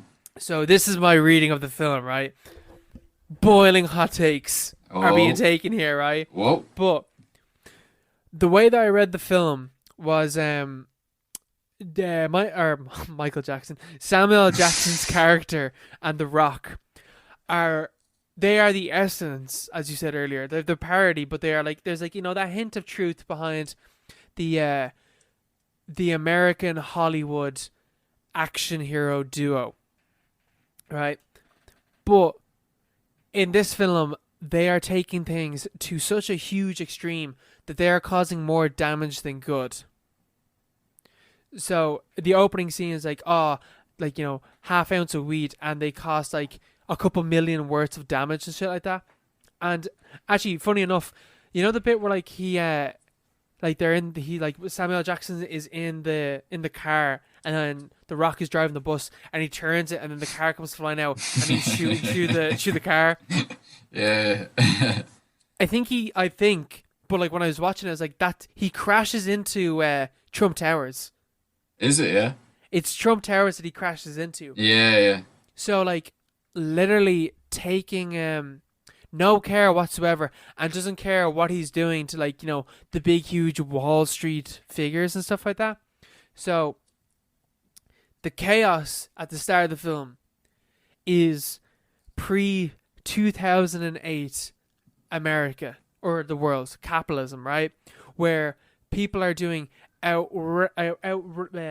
outlandish things and ridiculous risks and are causing so much damage, but it's all seen as okay because New York is the greatest city in the world. Hell yeah, everyone, we're doing it. Like everything's grand. Yeah. And it's like this denial of the destruction that is actually taking place because it is seen as what you're meant to do in this world, if you know what I mean. And it's encouraged to the point where what are the characters' names? The Jackson and The Rock. What's their characters' names? Danson and Highsmith. They are the essence of pre-2008 America, right? So it gets to the stage where their ego is so huge that they think that they can fly, right? And they jump off a building and literally shit. crash down and die because of Yeah. it. Oh. Whoa, that's a good one. That You is see what I'm talking piping about? hot. Oh, this mic is just. I need to step away. That is piping hot. That's really good. But you see That what is I mean? that Where, is bang their, on. their ego has gotten so huge that they think Oof. that they can't fail, and they die because of it, and they crash because of it. Mm. So, in this post 2008 crash, you need different heroes, different figures, a different way of capitalism working, right? So, in this way, I kind of tie, like, for my analysis to kind of work, you need to tie, and I think it does tie very, very, very well, the idea of like hyper masculinity with capitalism, because it's that idea of domination, taking control, ownership, and stuff like that, right? And of course, The Rock and Jackson are hyper masculine characters. They're literally talking about like having sex with women we don't even want to have sex with. They're like hyper masculine characters. Yeah. And as you said before, Mark Wahlberg's character is trying to emulate that because that's what succeeds. However, He's Alan. he's tied with Alan, Yeah. and Alan is not that whatsoever. Yeah, and he says the sound of your urine hitting the sound of your piss hitting the urinal sounds feminine. It sounds feminine, but Alan is like seen as this feminine figure to the old guard of the film of America, that this new way isn't proper. It's not the way things should be, right? So the hypermasculine, reckless, ego-driven excess is what causes America to fall. So therefore, Alan is like this like new emerging idea. He's not what succeeds. He's not like typically he's not what succeeds because he's hyper feminine and because he's not as you said, he's a bit naive, but whatever. But he's the one that solves the case at the end of the film. He's the one that figures out what to do, and it's his app. This stupid fucking idea. This Faceback is the reason why they're able to solve the case. Alan represents a new way of thinking, but the film limits itself as to having Mark Wahlberg, this hyper masculine, this like idea of The Rock and stuff like that. He's that idea of America. So it's the merging of like new and like, you know, feminine Alan with hyper masculine Terry. So it's not that like the system needs to be destroyed and taken down. It's that it needs to adapt and merge. Yeah. Which is new the synthesis. which is the ultimate thing that we were talking about. Like, the film doesn't critique the systems that caused Urshan to do what he does. It critiques the individual. Similarly, within the characters themselves, what they represent, it doesn't critique the system. It's like the system still works. It just needs to adapt a bit. Even the focus on certain just the Ponzi scheme sort of aspect of it. Yeah. It's like the laws aren't done well. Like there's a loophole in the law. Like close the loophole and things will be Things will things alright. will improve. Yeah. And even like Captain Gene, like fucking Captain Gene. Yeah. Gene tells them, he was like, oh, like just before they're about to head out, he's like, you know, like the like whatever the fuck their names, like the old cops, they weren't good. They didn't work properly. They caused more damage than good. And they're like, yeah, we kind of figured that out. And he's like, yous can do better. But within that duo is still the hyper masculine character who is like The Rock and Samuel Jackson. Like, he's still like that. He would be that if he could. Yeah. Well, like, he's like a failure though in the same sense. Yeah, he is. Like he shot Jeter now, you know. But like that's only because like, his like fuck up. But you just see that he's like way more like, you know, that bit where like they come on the motorbikes and he fucking destroys them. Yeah. But I think it's more like he's more human than they are. Like the fact that they like look under the hood, like even the way he's like exposed as vulnerable with the in a way I suppose with the ballet thing. And the whole girlfriend thing that he has that emotional side. Yeah, like it's clearly it's clearly a facade. You know, he's not just an action figure, you know. Yeah, but to succeed in the world, he sees that he has to replicate that hyper masculine thing. There's also the film kind of like pokes fun at as well. That like Terry keeps thinking that like Urshan is like tied up with like drugs or like the cartel or like the mafia and stuff like that. Yeah. And it's kind of like it is like it's a parody that like, oh no, he's not actually doing that, but in a way the film is kind of saying like, no, that's not where the big crimes are. The big crimes now are done in boardrooms. They're done with taking people's money. Damage is not done through drug dealing and that shit. That's a great point. Yeah. It's done in the boardroom. It's like, you know, in the office blocks. Yeah. Wall Street is where the real crime takes place. Yeah. And it's where the real damage is done. Yeah, it's almost like you can almost relate it to Deerhunter and Napoleon, like what we were talking about before.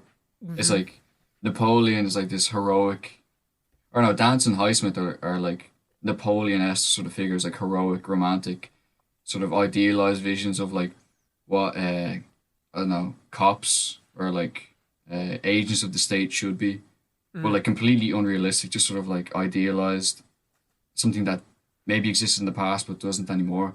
And then you have like Deerhunter, where it's like Terry is like is the Deerhunter, and like he doesn't know what he's doing. He doesn't know, he's like a fish out of water. He's like he's like a lion in the ocean, to use his own analogy. You know. He's he doesn't. He's completely removed from his what he imagines himself, or what he imagines his situation to be, and it just alienates himself and it creates confusion with people around him. Whereas Alan is almost like, definitely like you're reading, where like Alan is is more sort of modern, or more sort of in line with I don't know. But he's just not like the stereotypical idea. Yeah. He's like a move away from that sort of romantic vision. But because of that, he succeeds. Because like, you know, like Urslan and like not Urslan, fucking The Rock and Samuel Jackson, if they were to go into that boardroom with that type of crime, they would not have, they wouldn't even gone to that stage, because they wouldn't have fucking figured it out. Yeah. So it's like you need this like modern new idea of what a hero can be, and it might be, you know, as they say in the film, it might be more feminine, but there's nothing wrong with that, and it can succeed because of it. Or just less destructive, you know. Just less destructive, yeah. Well, he kind of is destructive. You know the bit where he's like, America! And he just floors it. We're in a car covered in cocaine with David Urshan on the back. And that bit as well, where like he does like unreal driving, and he's like, where did you learn to drive at that? It's like, Grand Theft Auto. He's like drifting around corners. Yeah, they actually built like a custom Prius for that scene. I say they did, because I was watching, like, how the fuck is that car doing that? Yeah, because the engine took up the entire back seats. Like, there's only 2 seats in that Prius. Like, it's just, that's gas. It's an actual Prius. It's just like driving around like that. Mad. But have you ever seen? Did you watch the credits of this film then? Yeah. Because I'd never seen the credits before, and I was watching them. I was like, holy shit! They're like trying to explain the 2008 crash. Yeah, it's more just explaining the Ponzi schemes. Yeah. And it's like sort of going into pensions and stuff. But yeah, it's like majorly focused on like just the Ponzi schemes itself. Yeah. But it's really weird to have that at the end of a comedy movie, like a stupid Will Ferrell comedy movie, you know? Yeah, well, what's perceived as a stupid Will Ferrell film, exactly, but then it has all this like hugely informative information, like shit that I never knew. Like I took down like some of them. It talks about like the AIG bailout and stuff like that, but then the average salary ratio between a CEO of one of these companies and the average employee of those companies in 2010 was 319 to 1. Yeah, yeah. It doesn't make any sense. And it just shows like the ridiculous like amount of money that these CEOs and guys that run the banks, how much money they're making, Mm, as opposed to like the average person is the one that actually suffered. yeah, and it did the work, you know. Even I think I was gonna look it up last night, but Bernie Madoff got away with something like $65 billion in like fraudulent or he defrauded people of $65 billion.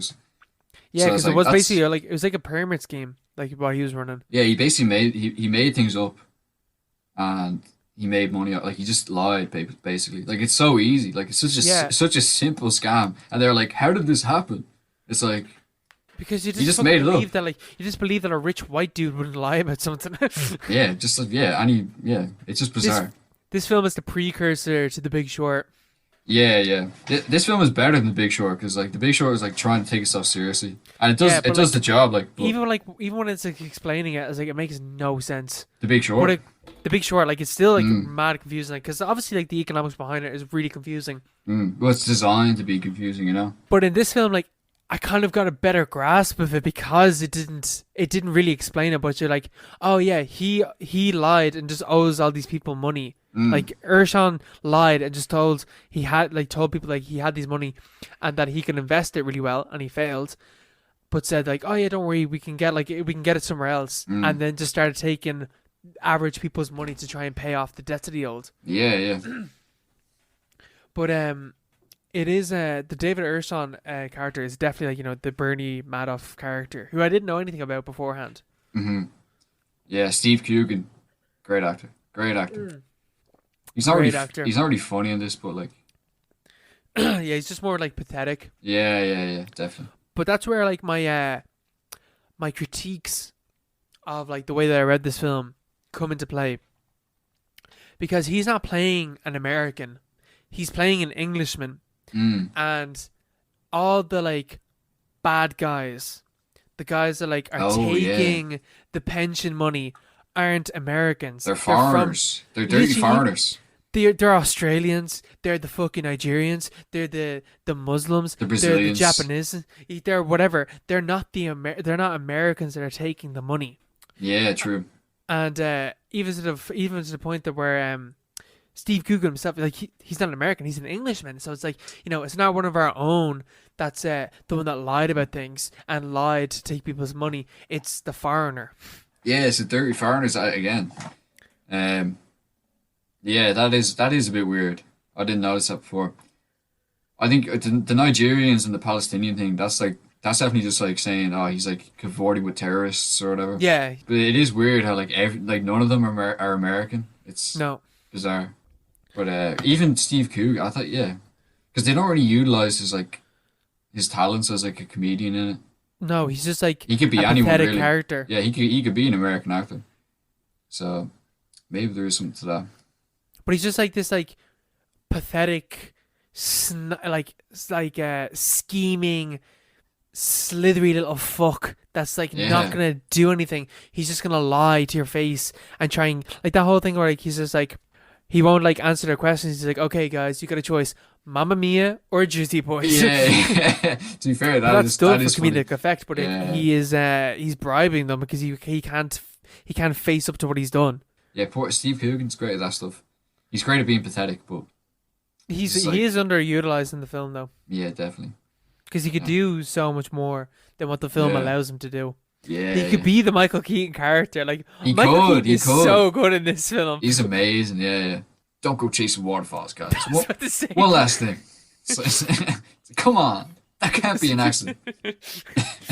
What is a creep, creep, creep? It's like no one says that. They're not reference to TLC. Oh, it's so good. It's Like, so good. where are they going for that? You know? But and also like the other thing as well is like what you're talking about. Like it doesn't critique the system. It critiques the individuals behind or Mm, within the system, but doesn't take that step to critique the overall capitalist system that has allowed this to happen. yeah, yeah. But even the way like Michael Keaton's character has two jobs. You Yeah, know? like he's not even making that much money. Yeah, he doesn't make any money really, and like he admits that his two best detectives weren't actually good at their jobs. Like Yeah, he's fully aware they're like sleepwalking into a disaster basically. Like yeah, like they're fully aware of what's going on. Like their chief of police has to work in Bed Bath and Beyond as a fucking uh, floor supervisor, and their two best detectives are known for being bad at their jobs. It's like they're shite. yeah, it's like what do they expect to happen, you know? Yeah, yeah, yeah. It is But it's actually. it's not a systemic critique. It's more like it's like maybe if they made a sequel, it'd be like they could expand on there. But it's like they just sort of fell short. Uh, just sort of followed Terry and Alan's story, and Yeah, they finished up there. You know.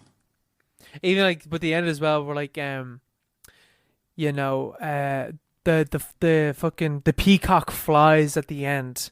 Mm, Like Terry's character succeeds at being what he wants to be. the The peacock.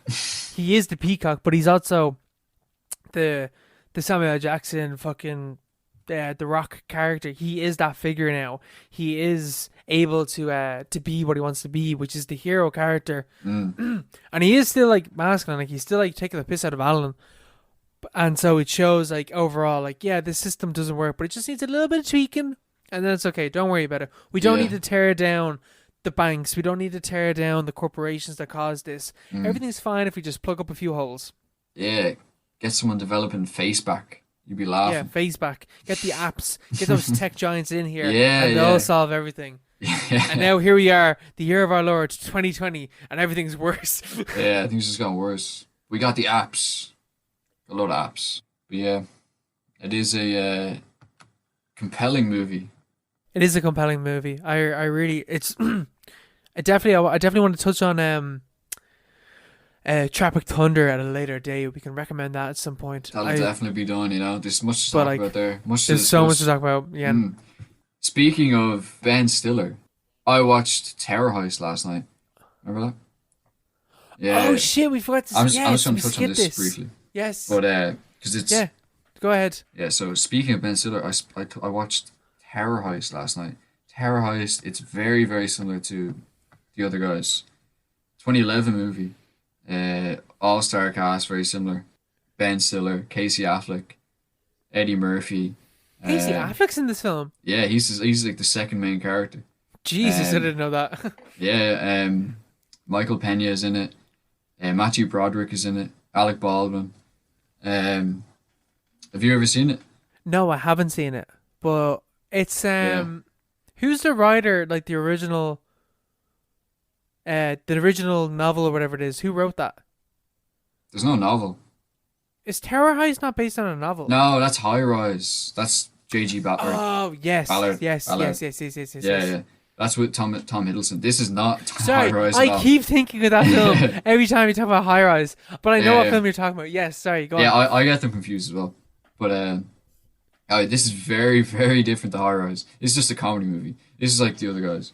It's like a stupid comedy movie. Mm, Um, Taya Leone is in it as well. I don't know if you know her. don't know who that is. But yeah, she's in it. But yeah, it's basically it was pitched by Eddie Murphy in about 2005 as an all-star black cast ensemble. And he Chris got Ben Tucker. Stiller as the No, co-star. no, the original project was attached with Eddie Murphy, Martin Lawrence, Chris Tucker, Kevin Hart, and someone else that I can't remember. So it was like six like big black comedians who are gonna do this like sort of Ocean's 11 style caper. I'm just Oh gonna. yeah, yeah. It was specifically set in Trump Towers, and it was supposed to be employees of Donald Trump, revolting basically against him. This is Oh pitched. This is my this is pitched. god! This is pitched in 2005, and Eddie Murphy pitched this, and they're What like, the fuck? yeah, it's so weird. And Trump was on board. Like Trump was attached basically to the project. Like he was or he wasn't attached. Like they had He's all permission. for it. Yeah, he didn't mind. Like the actual film was eventually like Tower Heist was filmed in, or the exterior shots were filmed outside Trump Towers. So like the hotel is Trump Tower basically. That's But fucking crazy. yeah, yeah, it's crazy. But like over time, it developed, and Eddie Murphy dropped out, Yeah. and like all the other ones dropped out as well. and ended up being sort of like a more like conventional sort of, Standard film. yeah, sort of a standard sort of bank heist movie. Could you imagine how much people talk about that original film if it was out now? Like if that was Yeah, what yeah, they went that would with. be huge. That would be huge. That would be like that would be analyzed for the rest of forever if that came out. Yeah, yeah, yeah. But eventually they agreed to pay Eddie Murphy $7.5 million, and he came back in, and so they still had like an ensemble cast, but like Imagine coming up with an idea and people have to pay you $7 million for you to be yeah, a part of that idea. yeah, yeah. So they still had like an ensemble cast, but like it was like a variety of different actors. It's not like all white people. Like they like the main the main characters are pretty like racially diverse, Mm. except for like Ben Stiller, Ben Stiller and Casey Affleck. the two But whitest fuckers ever. yeah, yeah, yeah. But Eddie Murphy is actually amazing in the movie. Like he's so funny. Like Where I has can't he remember. been? Or Yeah, did he that's get the thing. cancelled? This was like no, this is like his comeback movie. Oh, like the last person in the ensemble cast was Dave Chappelle. It was going to be Dave Chappelle, which would have been amazing. But Oh yeah, that actually, man, I love Dave Chappelle. Eddie Murphy's so funny in this movie, so funny. But like you can tell he sort of lost control of the. Like he's a producer, he's credited as a producer, but he's not. He clearly didn't have control over the script Mm. and the direction or anything like that. Because the film sort of it's about four main characters like Ben Stiller, Casey Affleck, Matthew Broderick, and Michael Pena. And Ben Stiller's character sort of knows Eddie Murphy from the block. He's just like Yeah. this guy who's like sort of like a vagrant, and he gets into trouble and he shouts abuse at him. Sometimes when he's walking to work, he's arguing with his girlfriend and stuff like that. And basically, they all get fired from the tower. No, they all get fired from the tower at one stage, and so they're planning to heist it, and they're in Ben Stiller's like front room, Yeah. and it's like Michael Pena, Matthew Broderick, Casey Affleck, Ben Stiller, and Casey Affleck gets up. He's like we can't do this. We were waiters. Like we can't steal from people. We give to people. Like we're not criminals. And Ben Stiller just goes, "Don't worry, I know this black guy like down the street." And the next scene is him just talking to Eddie Murphy. Jesus Christ. He was like the only black character in the movie, and he's just like he's in prison for some reason, and he gets him on board for the heist, and it's really weird, but like it's very similar That to the is other so guys. tone deaf. It's Yeah, ridiculous. yeah. He's like, we're not criminals. He's like, don't worry, I know a guy, and then it just cuts to him and Eddie Murphy The talking. one black guy. Yeah, I know this. I sort of know this black guy. And he just. I've seen this black guy around. He knows how Yeah, to rob. I don't know what it is But about him, but like he it's- knows how to rob things. It's never even established that he's like a thief. Like he's just in prison. He's just black. He's just black. Jesus Christ, what is this film? Like they say afterwards, like he admits like I'm a thief, but like it's never established beforehand. Like the whole thing is they're trying to rob the I think it's the owner of the tower. He's like a Donald Trump character, and he lives in the penthouse, and they're trying to rob. I don't know. He's been arrested, and he's like a Bernie Madoff figure as well, Yeah. and he's defrauded all their pensions, which Ben Stiller invested on behalf of all the staff in the hotel, because Ben Stiller was the manager of the hotel. Why is that legal? Like, why is that a thing that people can do? They can I don't invest know. your fucking pension that you It's haven't like agreed to. Yeah, it's like betting. Because one of the girls says at one point, it's like, oh, by the way, I never asked for anyone to triple my portfolio. And like Ben Stiller gets sacked because his doorman tries to commit suicide. Like it gets really dark for a few moments in this movie. What the fuck? Yeah, because Would not he's expect lost. that from- Yeah, his doorman like has lost his pension and he's like planning to retire. So he tries to commit suicide. So Ben Stiller goes Hulk mode. He goes up to the tower, starts like And he's beating gonna on- rob all the money that he fucking lost. Yeah, he wants to make it right with the staff. So With he the people. So yeah, with the people, with the proles. So he concocts this big plan, and he gets them together to basically rob this solid gold Cadillac from the penthouse of the tower, and like the movie's just like it's just pretty funny. Like it's not Yeah. amazing. It's not as good as the other guys, but it's like it's a lot of the same themes. Even the symbol of the tower. I would have been way better with Eddie Murphy's original idea, like with Trump literally in it. Like that would have been sensational, you know. Like you could talk about especially that for now. days. Yeah, you talk about that for days. But even the one that came out, like the end product is it's pretty good. Like Noah Baumbach, who did Oh, Marriage Story and all. Yeah, yeah, yeah. yeah, he did the final draft on the script for some reason. I don't know I why. mean, that's you did fucking Madagascar 3, so I'm not surprised if you did Did this. he? Oh right, yeah, Yeah. yeah. He wrote the Um, script of Madagascar 3. yeah, and like Francis Ha and all this stuff, like really Oscar worthy movies and stuff. Yeah. And then he writes He went through a divorce, though. I'm pretty sure that's why you did all these weird films. mm, yeah, it's really funny though. Like Matthew Broderick was actually great in it as well. There's a lot of like sort of comeback actors like Eddie Murphy Mm. and Ferris Bueller who are like just in it as like Ferris like or Matthew Broderick is just this like completely pathetic character who he's evicted from the hotel and like he's no real motivation to get involved in the heist, but he's just there anyway. And Eddie Murphy is just like the black guy, and he like I mean, if you could be part of a heist, would you? I would. well yeah, if I'd just been evicted from the building, yeah, but like he Yeah, just I fuck don't it. think he's no guarantee of a pension or anything like that. You know, like Yeah, but he's just there. something to do. But yeah, it's I don't know. It's not on any like Amazon or Netflix or anything like that, but it's still really good. I'd recommend it. Hello, my name is Kane, and welcome to the Paropod.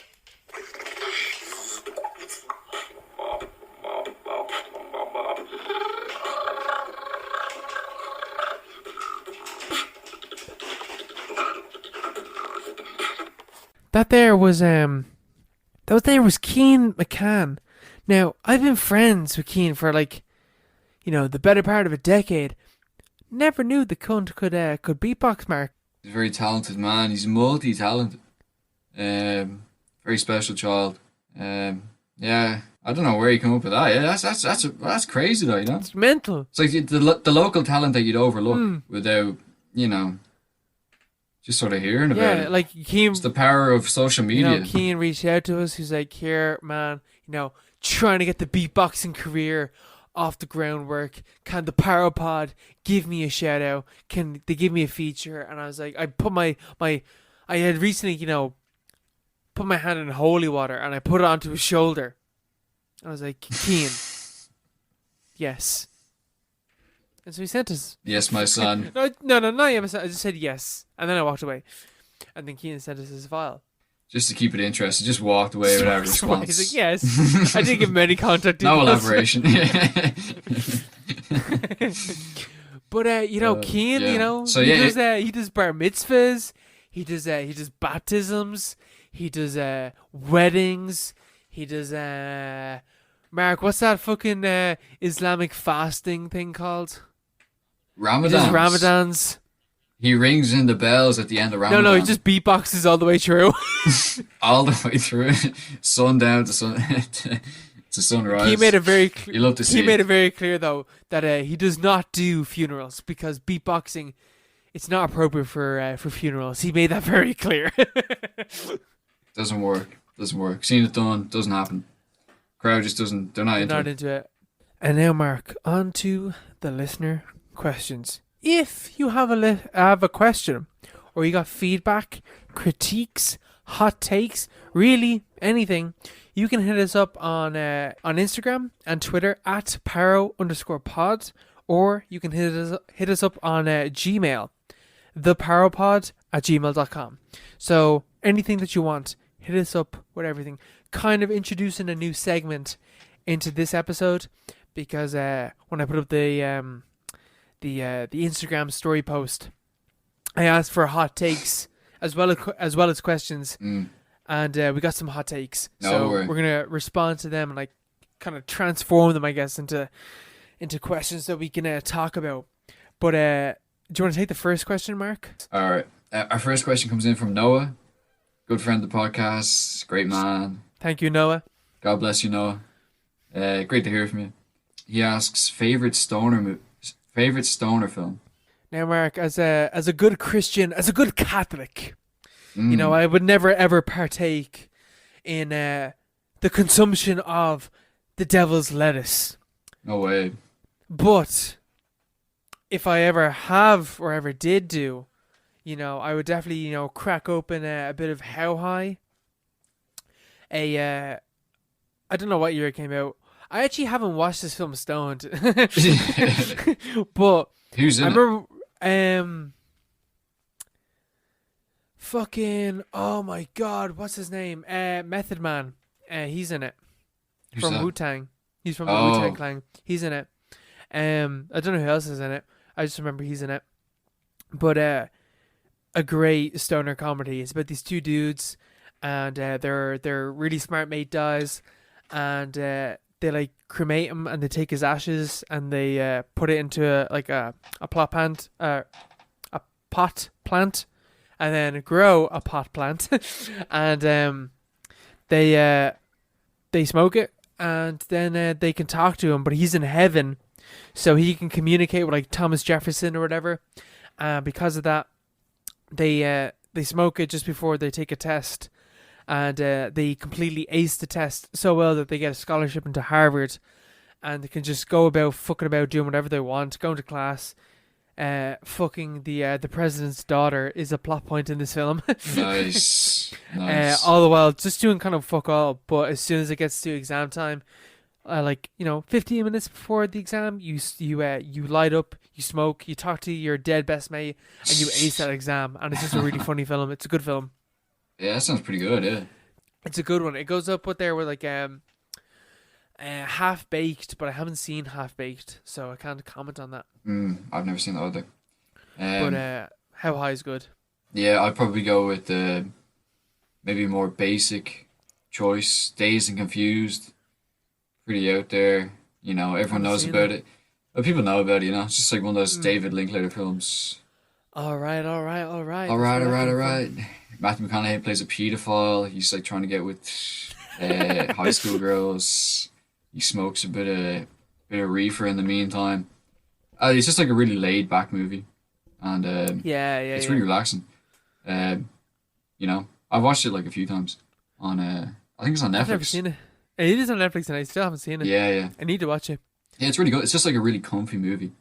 Yeah. And like everyone's just like laid back and stuff. It's just not. It's just like a real mood piece. It's just nice and chilled. Yeah. Relaxed. Yeah, definitely. I like it anyway. On to question number 2, I guess, now, from Isabel. Isabel asks, if there wasn't a pandemic, what would you think you'd be doing right now? I was thinking about this, and I was thinking that if there was no pandemic, I don't really know if there would be a Paropod. No, there definitely wouldn't be now. I'd be in work. I would not. Yeah, I would not I be don't able to think- do this. You know. Yeah, I don't think, because, like, you know, I think when things settle down again, I think this will keep going. But, you know, the schedule and stuff like that will change. Yeah. For our recording, but because of the 2-week thing, you know, We've a bit of leeway, you know. it gives us enough time to, like, edit it or whatever. But I don't think we would have been able to organize and, like, set out what we wanted to do or whatever if there wasn't a pandemic. Because you work, or you worked, and you will be working again, hopefully, when all this I about hope you're it. not sacked. I'm But full-time Paropod host from these days on. this is why we're setting up the Patreon, just to support Mark. But I don't think there will be a Paropod if there wasn't the pandemic. Nah, sure. The last week before lockdown hit, it was Paddy's week, but I was working like 55 hours a week. It's like I was working nearly every single day. And like it wouldn't usually be like that. It pretty more like 35, 40. But like I wouldn't be on the days I'd have off. I wouldn't be like I want to like. Mark worked in a bar, just so everyone knows. Yeah, I worked in a bar. You know, hopefully it opens up again. You know, hopefully it doesn't. But either way, but yeah, it would be more difficult, especially if you have a full time job. It's hard to sort of, especially. I think this would have been a bi-weekly podcast. Yeah, definitely.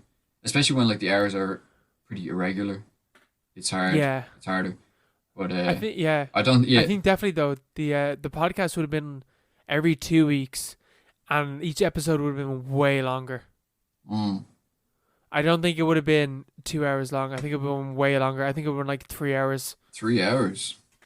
Because we would have been talking about like all the normal shit that we talk about like every episode, which is like, you know, an hour about talking about like films that we've recently watched or whatever, times 2, Yeah. times the hour or so that it takes us to go through the film, plus listener questions. Yeah, So true. it Yeah, would have been a much longer podcast. yeah. Basically, I don't think I'd probably just be doing what I was doing last year, and Same. not, I think it'd just be working. I'd just be working away.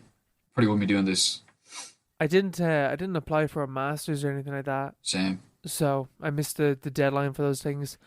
And at the moment, I don't really fancy applying for a master's because don't know what's the future. So Yeah. What's the crack?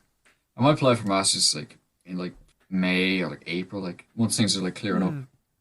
Yeah, You know, yeah, which I assume yeah, that I definitely. assume they will have by then. Oh yeah, jeez. Hopefully it's not like fucking 2 years of this shit. And now on to our hot takes section, a kind of new section, where you, the listener, send in your boiling hot takes about films, society, culture, whatever, and myself and Mark will respond to them. So the first hot take comes in from Adam. Shout out to Adam. Adam is a fucking gent.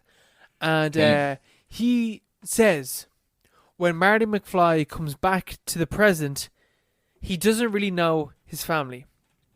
So, do you agree with Adam, or what are you thinking? I'm thinking that I can't really remember the movie that well. That I'm not sure. And Back to the Future, like when he changes the past and he comes back to the future or the present day, or whatever, and his family are minted, and Biff is out there now. Like they like Biff, like before he goes backward back in time. Yeah. That his dad was like real weak or whatever, and then he goes back to the future and he changes and he comes to the present and he lives in a different house, and Biff is now waxing his dad's car and stuff like that. Yeah. Is that the second one? No, it's in the first that one. the It's first the end of the Is it? first one. Oh, yeah, I don't remember it at all. So I can't really weigh in on this. Or what do you think? Oh, his family are completely different people than what he knew them. Because he grew up with them, knowing them as they're like working class family or whatever, and then he comes back from like changing the past, and they're rich or whatever. So therefore, their lives have had completely different experiences. Like they're not the same person anymore. Like if I myself grew up, like my dad was a billionaire, I would be a completely different person than what I am now. Yeah, So true. he doesn't actually know his family anymore. Yeah, so like it'd be like you know, like if you had like a long lost brother, or like we had like a long lost brother and they come back, but they're from like a billionaire version of like your family, you're like, who is this guy? And he'd be like, who are you, you know? Yeah. I suppose, yeah. 'Cause that's like the grandfather paradox, isn't Yeah, it, you know? because especially like his family, like they wouldn't have gone to the same school. They would have gone to like private schools more than likely. They would have been taught different things, like how to keep money, more or less. I imagine is like how they would have been like taught and stuff like that. They'd be completely different people. They would not be the same people that he knew before he left. Yeah. It's the whole thing where like fame and money and power warps you. Yeah, corrupt you. They change you. But he doesn't really fit in with them, does he? When he comes back, though, he's a bit off. I think it's that he doesn't. He's just kind of confused as to how things are maybe. changed. Yeah, it's hard to deal with all those timelines going into one. There's a lot of timelines. Too many timelines. And then the second hot take. Neil says, I don't like Jack Black. Now, I don't know about this. What do you think, Owen? You fire ahead first. I think I'm disagreeing with this. I think I'm disagreeing with this. Like I can understand to a point. Jack Black. Stupid. Kind of the same character and everything. Kung Fu Panda and Nacho Libre and Nacho all those Libre other is films, shite. Terrible movie. all the kind of same things. But then you got Tropic Thunder, Yeah, exactly. His range. and you got School of Rock, School of Rock is amazing. and you got these classics. But then again, you look at the actual dude, and his like cringy love for heavy metal and his music and stuff like that. Not to Well, say that there's nothing wrong with that now. there actually isn't nothing like wrong. a lot with, of people like his what's it called? Tenacious D. I think it is, isn't it? Or Yeah, he has some cool ideas though. Like that song where like he's like playing for the devil. I can't remember what it is, whatever. Like that's a cool idea, or is it a film? I don't remember. I don't remember. But like it's a cool idea. yeah. No, that's sure. Yeah, I don't know. He's I like him. I really like him. I think he's cool. I think he's like he's probably not a great actor, but he's a good No. comedian. And But he doesn't try to be. yeah, he's never pretended to be like he's not gonna show up next year like playing some In fucking fucking Foxcatcher or some shit like yeah, that. Like, yeah. He's not gonna be a fucking guard in Auschwitz or something next year. It's like Jack Black, like you've never seen him before, you know? yeah, Jack It's like Black he's plays just a serial killer or some shit like that. yeah, he's just Jack Black. Like he just does his own thing, and like he doesn't care. He doesn't try to be anything else. Mm. And I like him. I think he's pretty good. Like there's a lot of really bad movies that he's been in, like really lot. bad movies. A Yeah, lot. yeah. But that's just because like he's just like a guy, you know. He's just trying to make some money. He's like, Um, like I feel like if like he's kind of like Adam Sandler, but Adam Sandler is a good actor and can actually act. He just chooses these like shy films, whatever. Like if Adam Sandler wasn't in like Uncut Gems or Punch Drunk Love or these like actual these films where like he's properly acting and he's not showing that he can actually act. like even with the Adam Sandler comparison, like Adam Sandler has like before last year, like you're looking at a guy who's like has one decent movie, and everyone recognizes him as a terrible actor. Otherwise, like he's not talented at all. And he comes out with one like pretty good performance, and everyone's like, oh, he's like pretty good. He's a great He's actor. an amazing actor. Like I'm pretty sure Jack Black could do pretty much the same thing. Like he could have fit into that role in Uncle James as well, you know. Oh, he would have been Yeah. so good if he did Uncut Gems. And then Tropic Thunder obviously as well. He's Like, great. He's pretty good in that. He's great. To be fair, everyone is great in Tropic Thunder. Yeah, definitely. That deserves a full episode. It does, and it will get its full episode. It will. Speaking of recommended films, Mark, do you want to give your recommended film? Yeah, I've thought about this long and hard. It's been like, I'm thinking Peeping Tom, which we discussed last episode, Yeah, briefly. Yeah. by Michael Pell, 1960 film, sort of. It's like the original slasher, A cult classic. a cult classic. It was missing for about 10 years between 1960 and 1970 before Martin Scorsese revived it through an archivist friend of his. And then as a sort of a supplementary viewing, I'd go with Nightcrawler, Jake 2011, Gyllenhaal. with Jake Gyllenhaal in the title role as the Nightcrawler. That sounds good. I like that combo.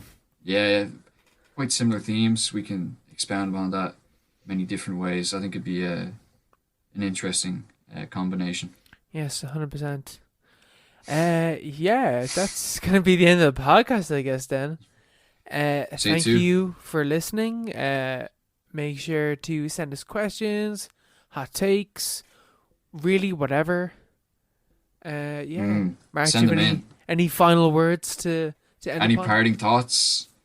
God bless you all. Stay safe out there. Keep it clean. See you all. Bye bye.